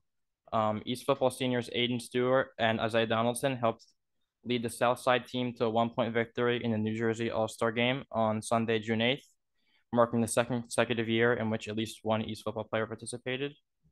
And boys cross country, girls cross country, boys basketball, boys soccer, cheer, football, and boys lacrosse have begun practicing in preparation for their upcoming seasons. In the arts, performances for Senior Solo Night on June 10th showcased a variety of talents from East graduating seniors for one final time. And in general, we commend all of our students for their hard work and dedication this year. We're looking forward to celebrating the achievements of our graduates and welcoming our returning students.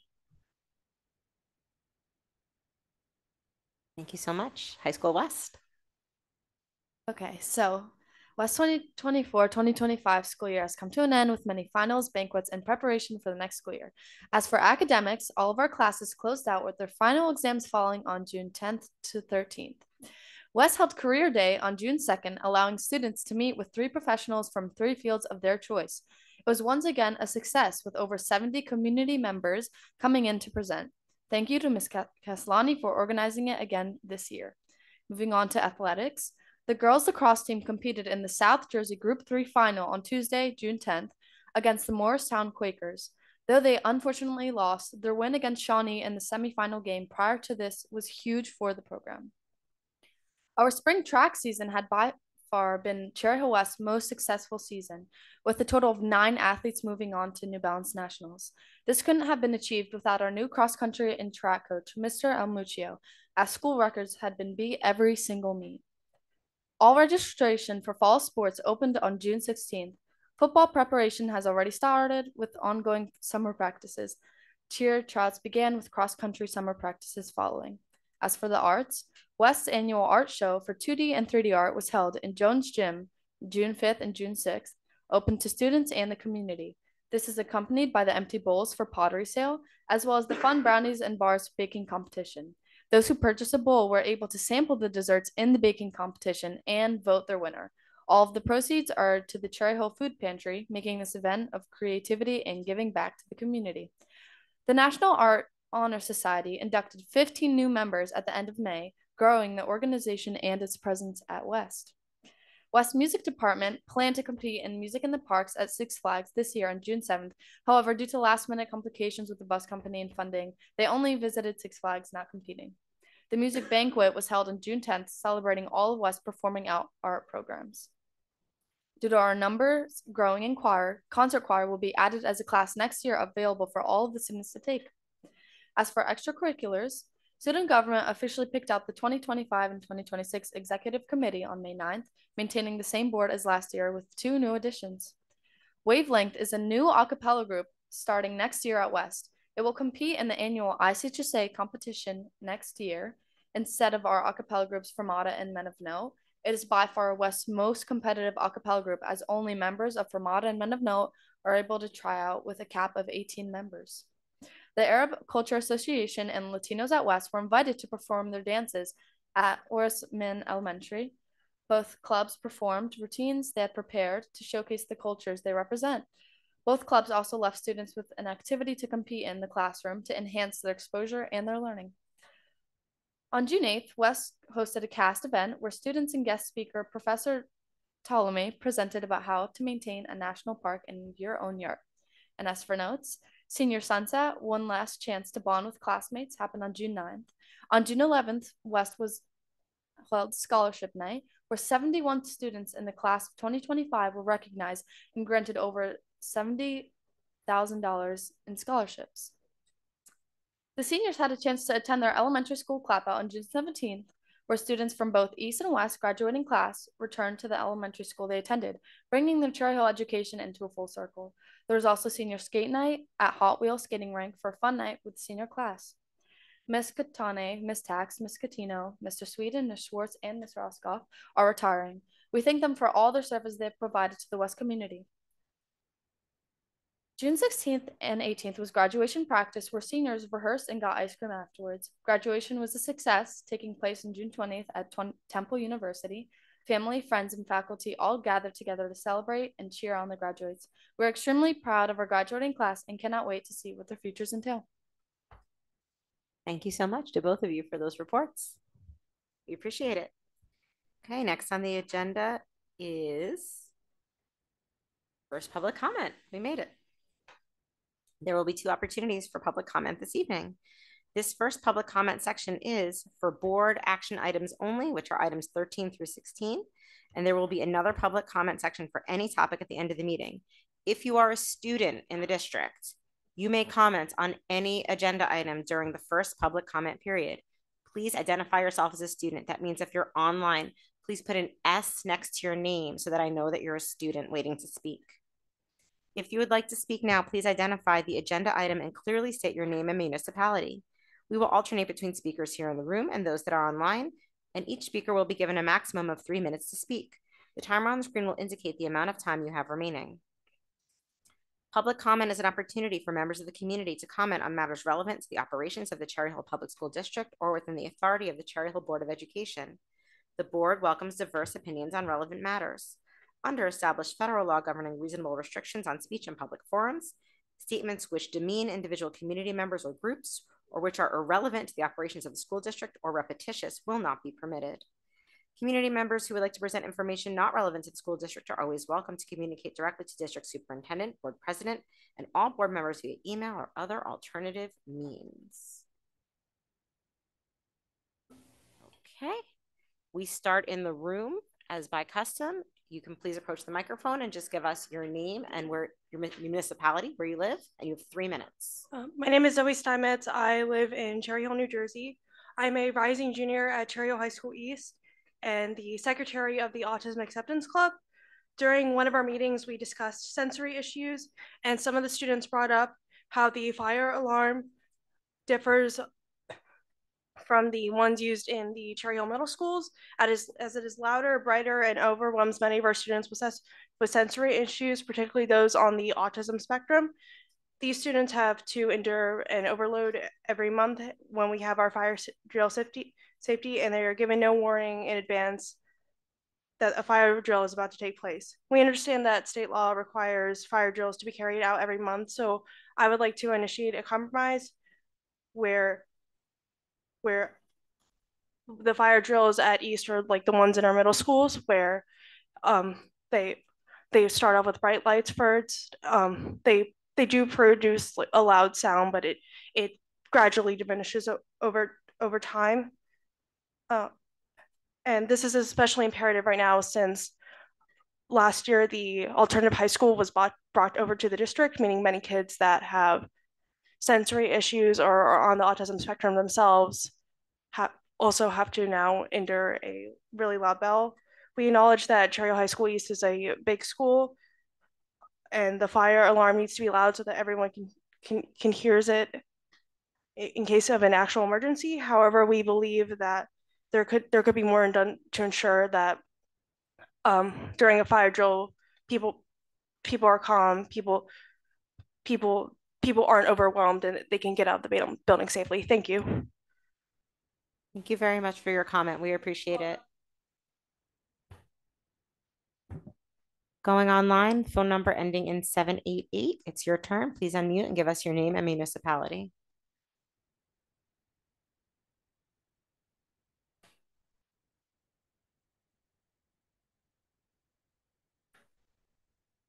My name is Jeff Potowitz. I live in Cherry Hill. It started out with 14.11.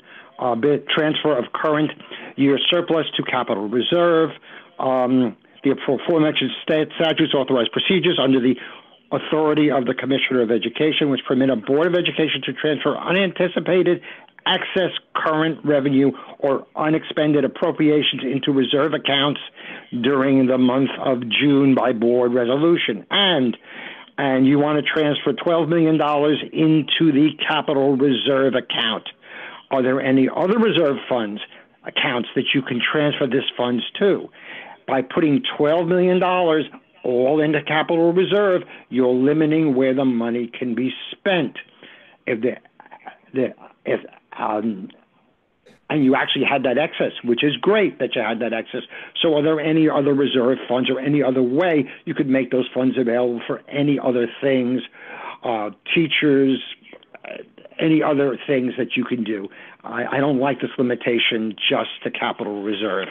And please do something about it. Please change that. I complained about the same thing last year. The other is 13.8, curriculum instruction. Approval of submission of NJ CAP grant program for the 2025-2026 year. I looked up what this CAP program is. And first of all, you should be doing this anyway with all the kids. You all have licenses, and you have to do some sort of training for the license. That's number one. Number two, the cost of implementation is $7,900 and $34,000. My question would be, what about the cost for grades 6 to 8? You don't have that. What about the cost from 1 to 12 for students with disabilities? You don't have that. You don't mention the cost for high school at all. Also, is these costs that you mentioned, does the cost include, I would say vote no to this, and vote no to both. Does that cost include the teachers' times and staff's time spent on this? Because it should. So the true cost for grades K through 5 supposedly is $34,000. That's what you have. But does that include the time that's being spent? Because it should be. It should include that time, the teachers' times. And also, what about the kids learning? Maybe the kids could be learning during this time if the kids are there present too. Anyway, vote no on this, because I think the cost may be quite a bit more than $40,000 when you include all the time that's going to be spent and the fact that you're paying for the teacher's time. Maybe they could be used to educate the kids instead of this. Thank you very much. Both vote no on both. You will vote. Okay. Dr. Potowitz for your comment. Going back to the room, seeing no one in the room, going back online, phone number ending in 891. It's your turn. Please unmute and give us your name and municipality.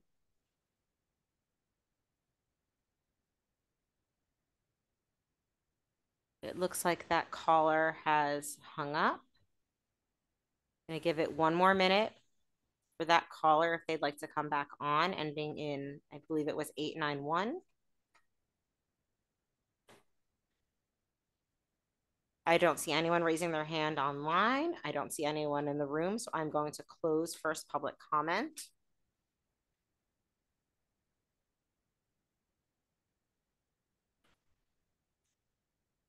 Moving on to superintendent's comments. Are there any superintendent's comments this evening? Absolutely, Ms. Winters. Thank you for the opportunity. Just like to express kudos to the Carusi baseball team and all the members, all the participants rather, of our spring sports. As you've heard, it was an outstanding season. Quite frankly, the entire year was a great year, banner year for our athletics program. So you think about the vast number of children that participate within our program, athletics program. It's truly amazing to see the success that our kids continue to have. Want to express much appreciation for Mr. Steve Redfern. Definitely a pleasure to see him recognized this evening. It's a bit bittersweet to see his retirement, but I've had an opportunity to work with Steve for many years. Had an opportunity to be his principal when he was a 5th grade teacher. And, you know, the passion that he exudes and has for the community is one that he had for all of his students as well. So I wish him well in everything that he does. We had an opportunity to hear from many board members who expressed their gratitude and appreciation for their participation in the culminating events that we had last week. Last week was a whirlwind.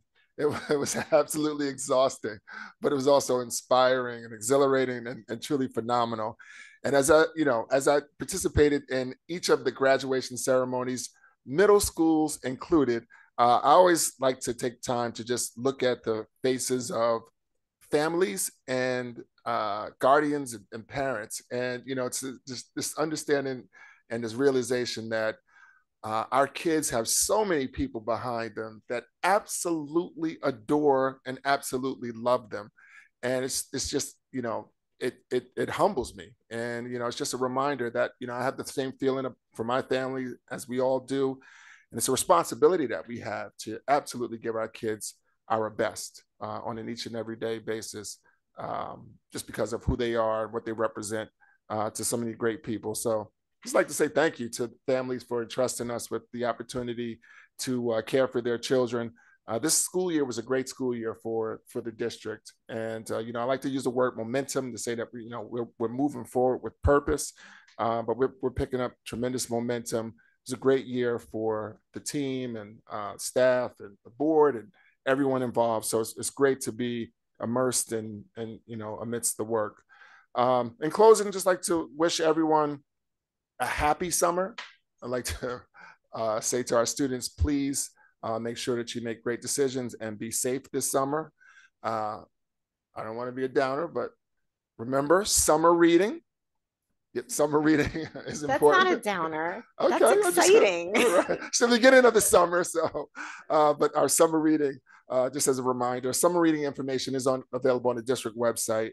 If you go to the academics tab and click on summer reading, it'll take you to another site that gives a wealth of information about our summer reading, summer reading assignments. Information was also sent home with students, but great summer, great year. Thank you. So I was at the library today with my 8-year-old doing a program about crayons. And there was a child who came up and asked the librarian to help him find his summer reading book. So I'm just saying, for some of us, summer reading is the best part of summer. Some of us. All right, on to our action agenda, where the action is. CNI is first. Superintendent recommends, and I move the following. 13.1, approval of attendance at conference and workshops for the 24-25 school year. 13.2, approval of attendance at conference and workshops for the 25-26 school year. 13.3, approval of out-of-district student placement for the 24-25 school year. 13.4, approval of out-of-district student placement for the 25-26 school year. 13.5, Brookfield Schools Educational Services Program 25-26 school year. 13.6, approval of professional service agreements for the 25-26 school year. 13.7, resolution approving settlement agreement. And 13.8, approval of submission of NJ CAP grant. That's the Child Assault Prevention Program grant program for the 25-26 school year. Do I have a second? Mr. Greenbaum, any questions on the CNI agenda tonight? Looking around, I see no questions. Ms. Augustine, can you please open up the voting? Voting is open. Thank you. Ms. Augustine, on agenda item 13.2, I need to abstain from the item with my name, which is item N. Should we just go around? Should we, Ms. Augustine and Ms. Sugars, do we each need to individually announce that we're abstaining from our name? We can notate that in the minutes for each of you. Board members, that's okay with us, that we all don't need to announce it. Each individual member will abstain from their individual name under agenda item 13.2. Ms. Palmer. Ms. Augustine, I have an additional, I need to abstain on the payments to Bancroft in agenda item 13.4. Do I need to abstain on the entire item, or can I just abstain on those payments? Those payments. Thank you.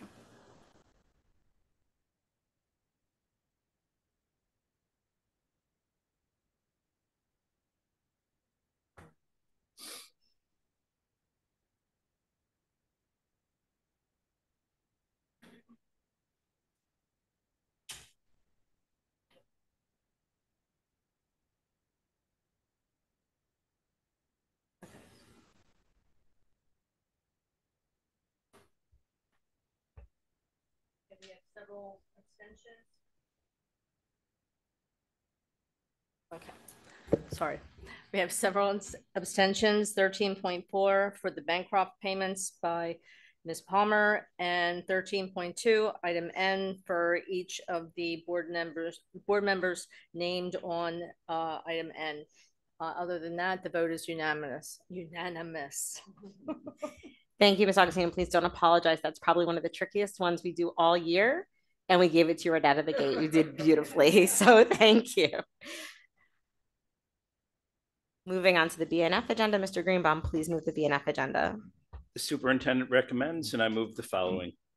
14.1, approval of minutes, board working session and special action meeting minutes and executive session minutes dated May 13th, 2025.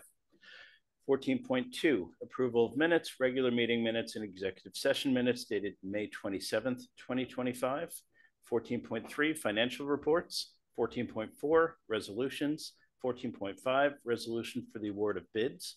14.6, resolution for the award of RFPs. 14.7, resolution for the award of transportation. 14.8, alternate method of compliance, toilet rooms for early intervention and pre-kindergarten classrooms. 14.9, resolution authorizing educational facilities waivers. 14.10, resolution for the cancellation of outstanding checks. 14.11, transfer of current year surplus to capital reserve. And 14.12, acceptance of donations. This week we have a donation from Haley Edelman and Waypost Books to be used for purchasing books from the author to support social and emotional learning at Woodcrest. A donation from Spin Club Philadelphia for 2 tabletop tennis tables to start a table tennis club at High School West. Donation from Sustainable New Jersey for school grant funded by PSE&G Foundation to be used to develop our Climate and Sustainability Research Center in the Rosa Library. An anonymous donation to pay for meal debt at Beck, Carusi, and Rosa Middle Schools, and a donation from Carusi PTA to be used for lighting at the variety show at Carusi. Do I have a second? Ms. Stern, are there any questions? Seeing none, Ms. Augustine, please open the voting. Ms. Augustine. Online voting is open. Thank you. On item 14.3, I have to recuse myself on the payment to ESS to avoid a conflict of interest. Can you repeat that number again? Sure. It's on item 14.3, bill list, payment to ESS, Effective School Solutions. Okay. I'm a no on 14.8, and I'm a no on 14.9 for the private providers in Marlburg. I am a yes with the Carusi TCUs.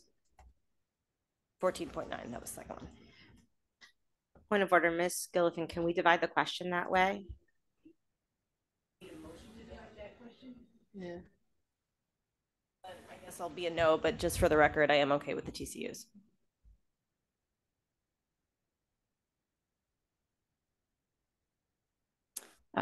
Ms. Augustine, I need to recuse myself from 14.3 Bill List 6, specifically the payment to Cooper Health System.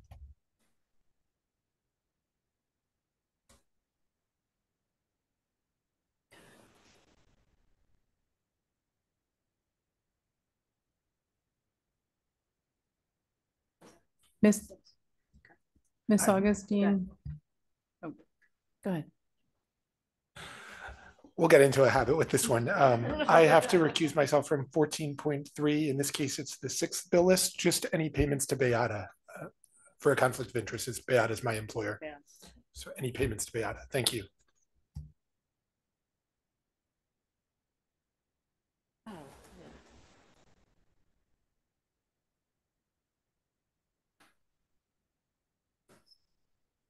Go ahead.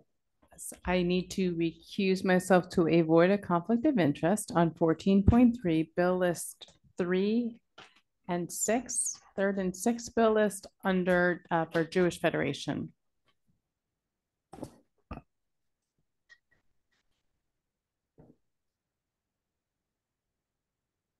Okay, Ms. Augustine, and hopefully I'm the last one. I apologize. I need to abstain on item 14.3, Bill List 6 on the payments to Bancroft.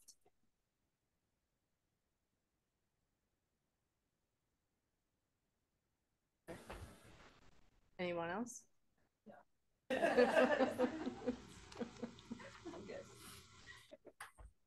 All right, we have several abstentions and recusals on items 14.6 to Cooper, 14.3 to Beata, 14.3, item 6 as well, and item 3, Jewish Federation, and number 2 as well on 14.3. And it looks like. Just to clarify, mine was 14.3 as well. I might have said 14.6. It was 14.3 Bill List 6, 6th Bill List. 14.63. 6th Bill List. Okay. Just to Cooper. Okay. Thank you.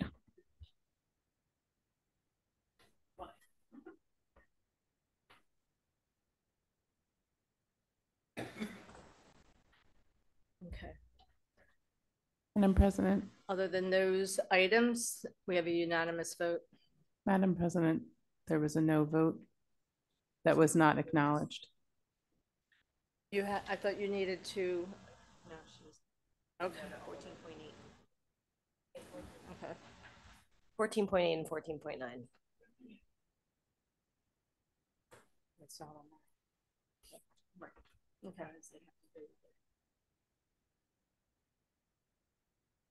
Okay.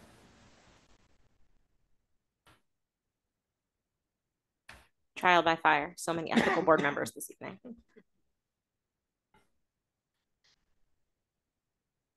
Okay. Moving on to the HR agenda. Mrs. Sherfane, can you please move the HR agenda?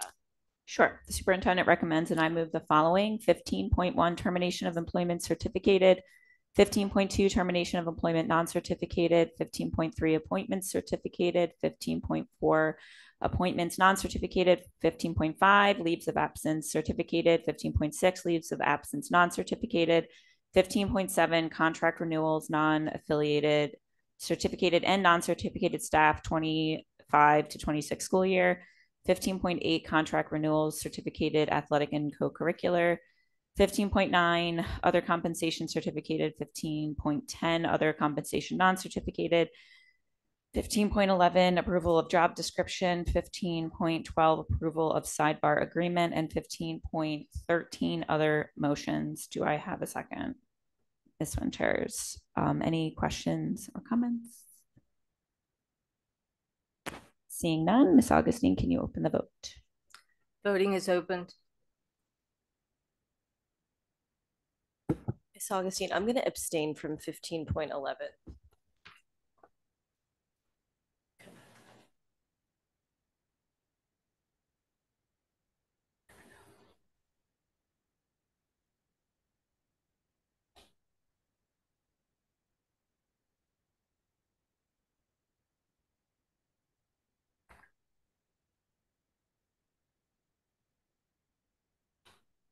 I'm closing the vote.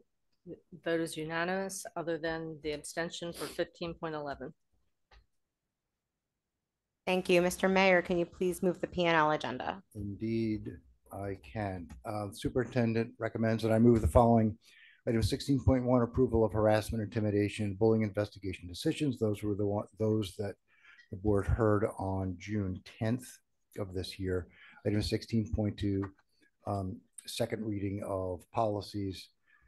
Again, with no changes from first reading. Those are specifically policy 2363, student use of wireless communication devices, and 5460, high school graduation. Item 16.3, approval of waiver of policies 8110 and 5111.2. Similarly, item 16.4, approval of waiver of policies 8110 and 5111.2. And again, 16.5, approval of waiver of policies 8110 and 5111.2, all with respect to Rosa. Do I have a second?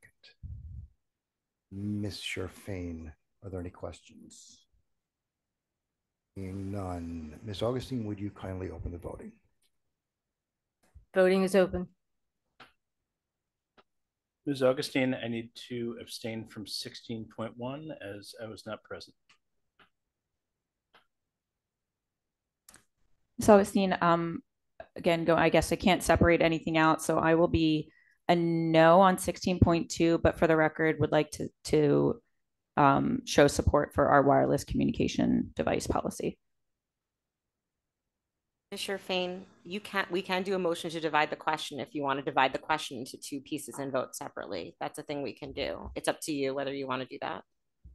It doesn't matter to me. Okay. I can just vote no on that. I just want to be sure that everybody's comfortable with the process and what we're doing. I'm totally comfortable. All right. Just wanted to add all about the cell phone policy.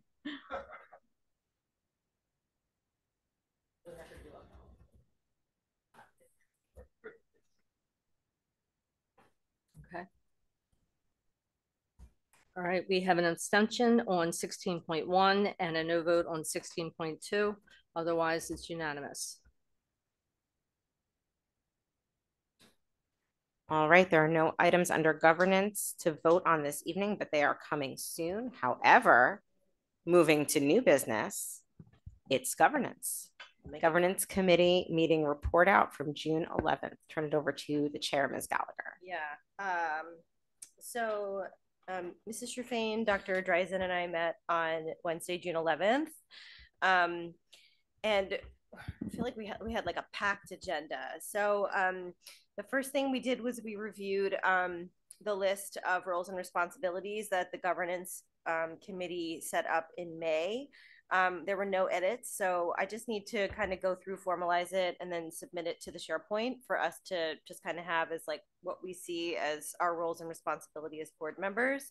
And this can be like a fluid document, so like as things come and go, we can edit. We then discussed July committee meetings. So we're going to start discussing our board goals in committee meetings that are next week. And we're going to break them up similarly to how committees broke up the strategic planning phases. So priority 1 will go to CNI, priority 2 will go to BNF, priority 3 will go to special education, priority 4 will go to communications, and priority 5 will go to HR.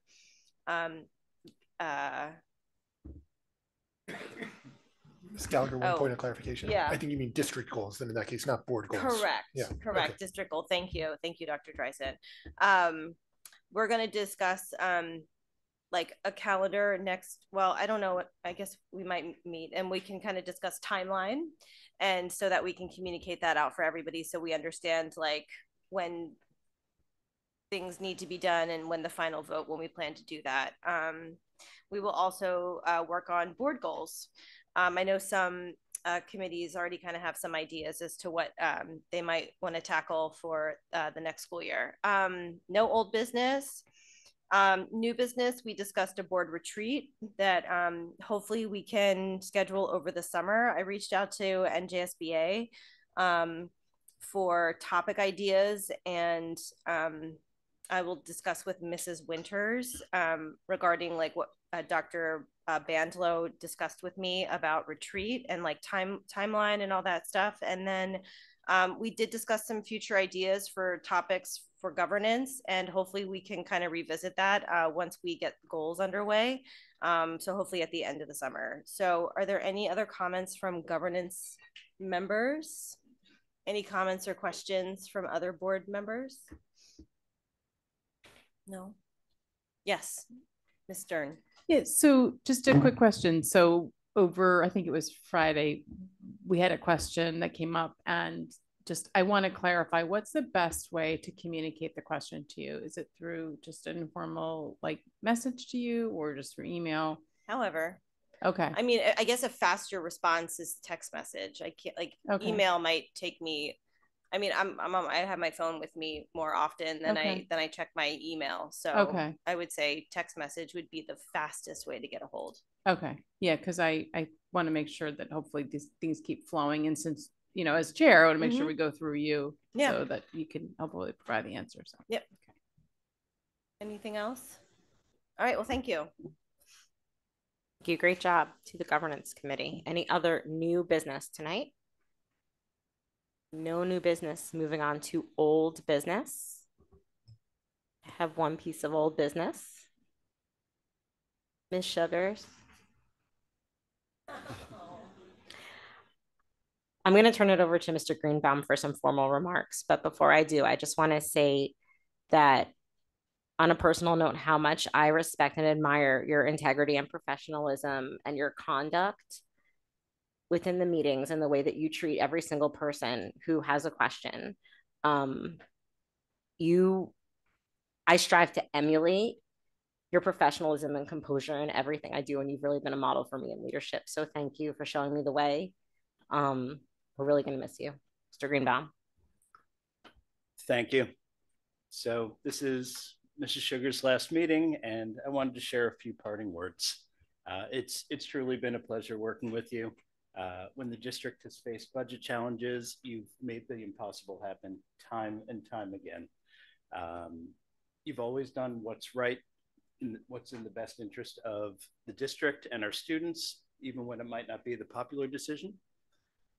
You rose to every challenge with professionalism and with grace, and your reputation precedes you among your peers across the state. I'm glad I had the privilege of working with you the past few years, and your impact will endure and you will definitely be missed. Thank you for your service to the district and to the students of Cherry Hill, and best of luck in your retirement.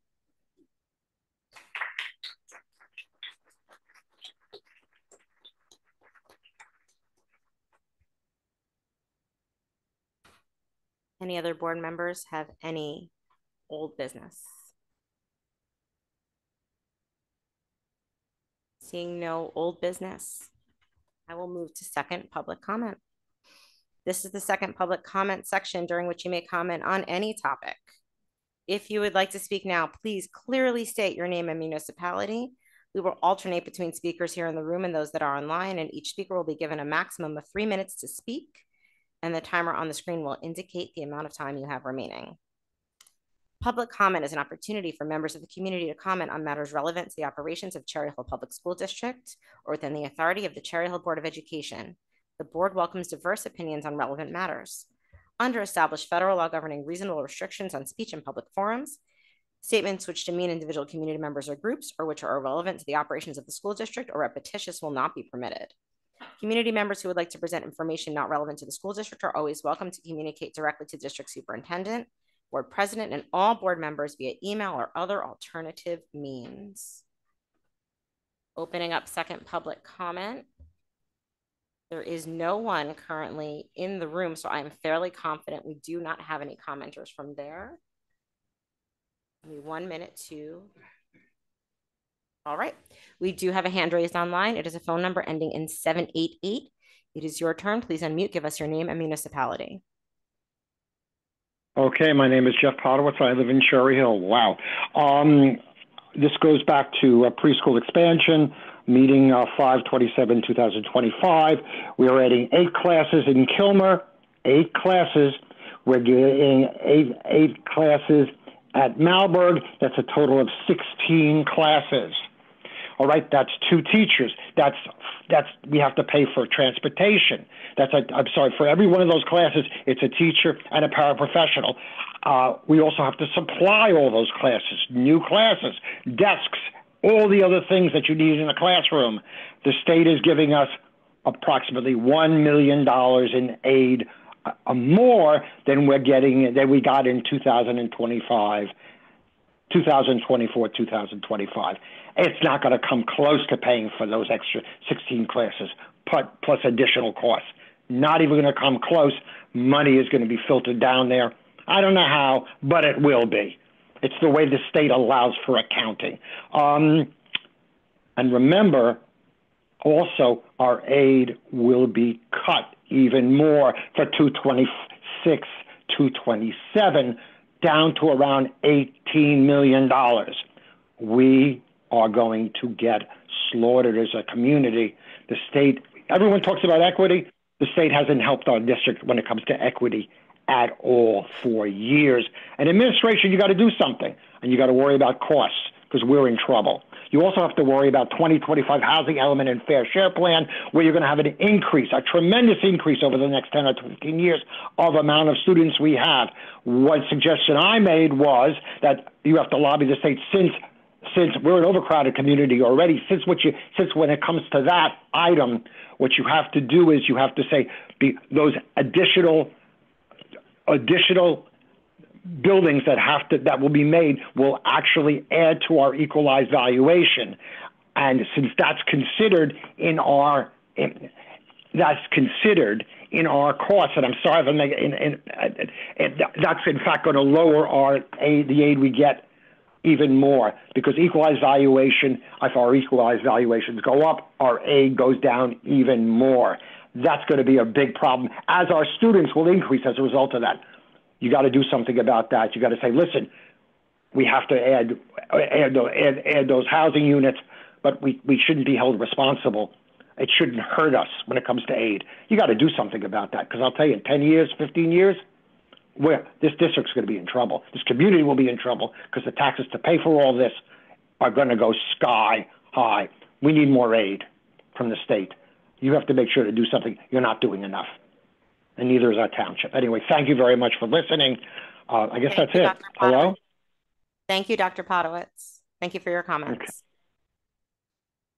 There is no one in the room. The next caller is Laura Ann's iPad. It's your turn. Please unmute and give us your name and municipality. Hi, Ann Einhorn, Cherry Hill, New Jersey. So I was just curious. I thought that you had a deadline for your strategic plan. Could someone please inform me as to where you are with that?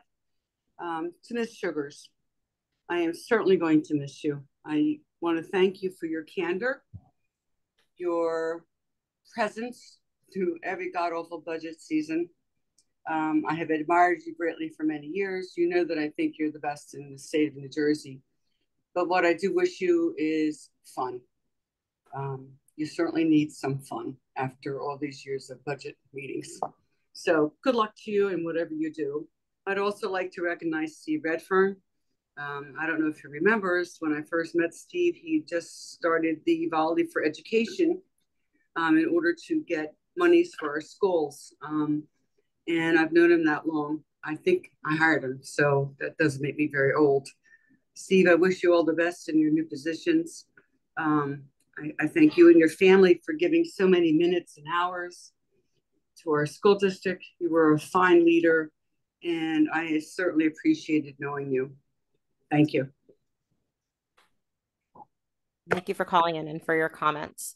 There is no one in the room. There is no one online with a hand raised. I'm going to close second public comment and turn it over to the superintendent for superintendent comments. Thank you very much, Ms. Winters. I really don't have any comments other than just to say congratulations to Ms. Sugars. Ms. Sugars, I've had an opportunity to work with Ms. Sugars in different roles, in the multiple roles that I've had within the district. And I can tell you, in my time as a principal, she was absolutely incredible to come into this district, and truly was remarkable, and literally turning around a situation that was challenging. And as I've moved closer to working more closely with her, you know, I can only echo what Mr. Greenbaum had to say about the magic that she's been able to work and putting together, you know, budget computations and putting together a budget that actually works during a very difficult time. As I said, this year, we were definitely much more prepared for the budget shortfalls that we were faced with, because she had the number down to the penny probably several weeks, or not more than a month in advance to when those figures have been released. So, you know, just having a resource or an individual such as that truly is an ace in the hole and truly phenomenal. So I wish you much success. I'm sure you're going to enjoy Little Lincoln and your family and your extra time. It's absolutely been a pleasure. Thank you. Thank you. I just wanted to respond to the one question we received. The vote on the strategic plan is at the next meeting, which is July 8th. Stay tuned. And with that, I am going to make a motion to adjourn the meeting. Do I have a second? Ms. Palmer, all in favor? It's unanimous. The meeting is adjourned.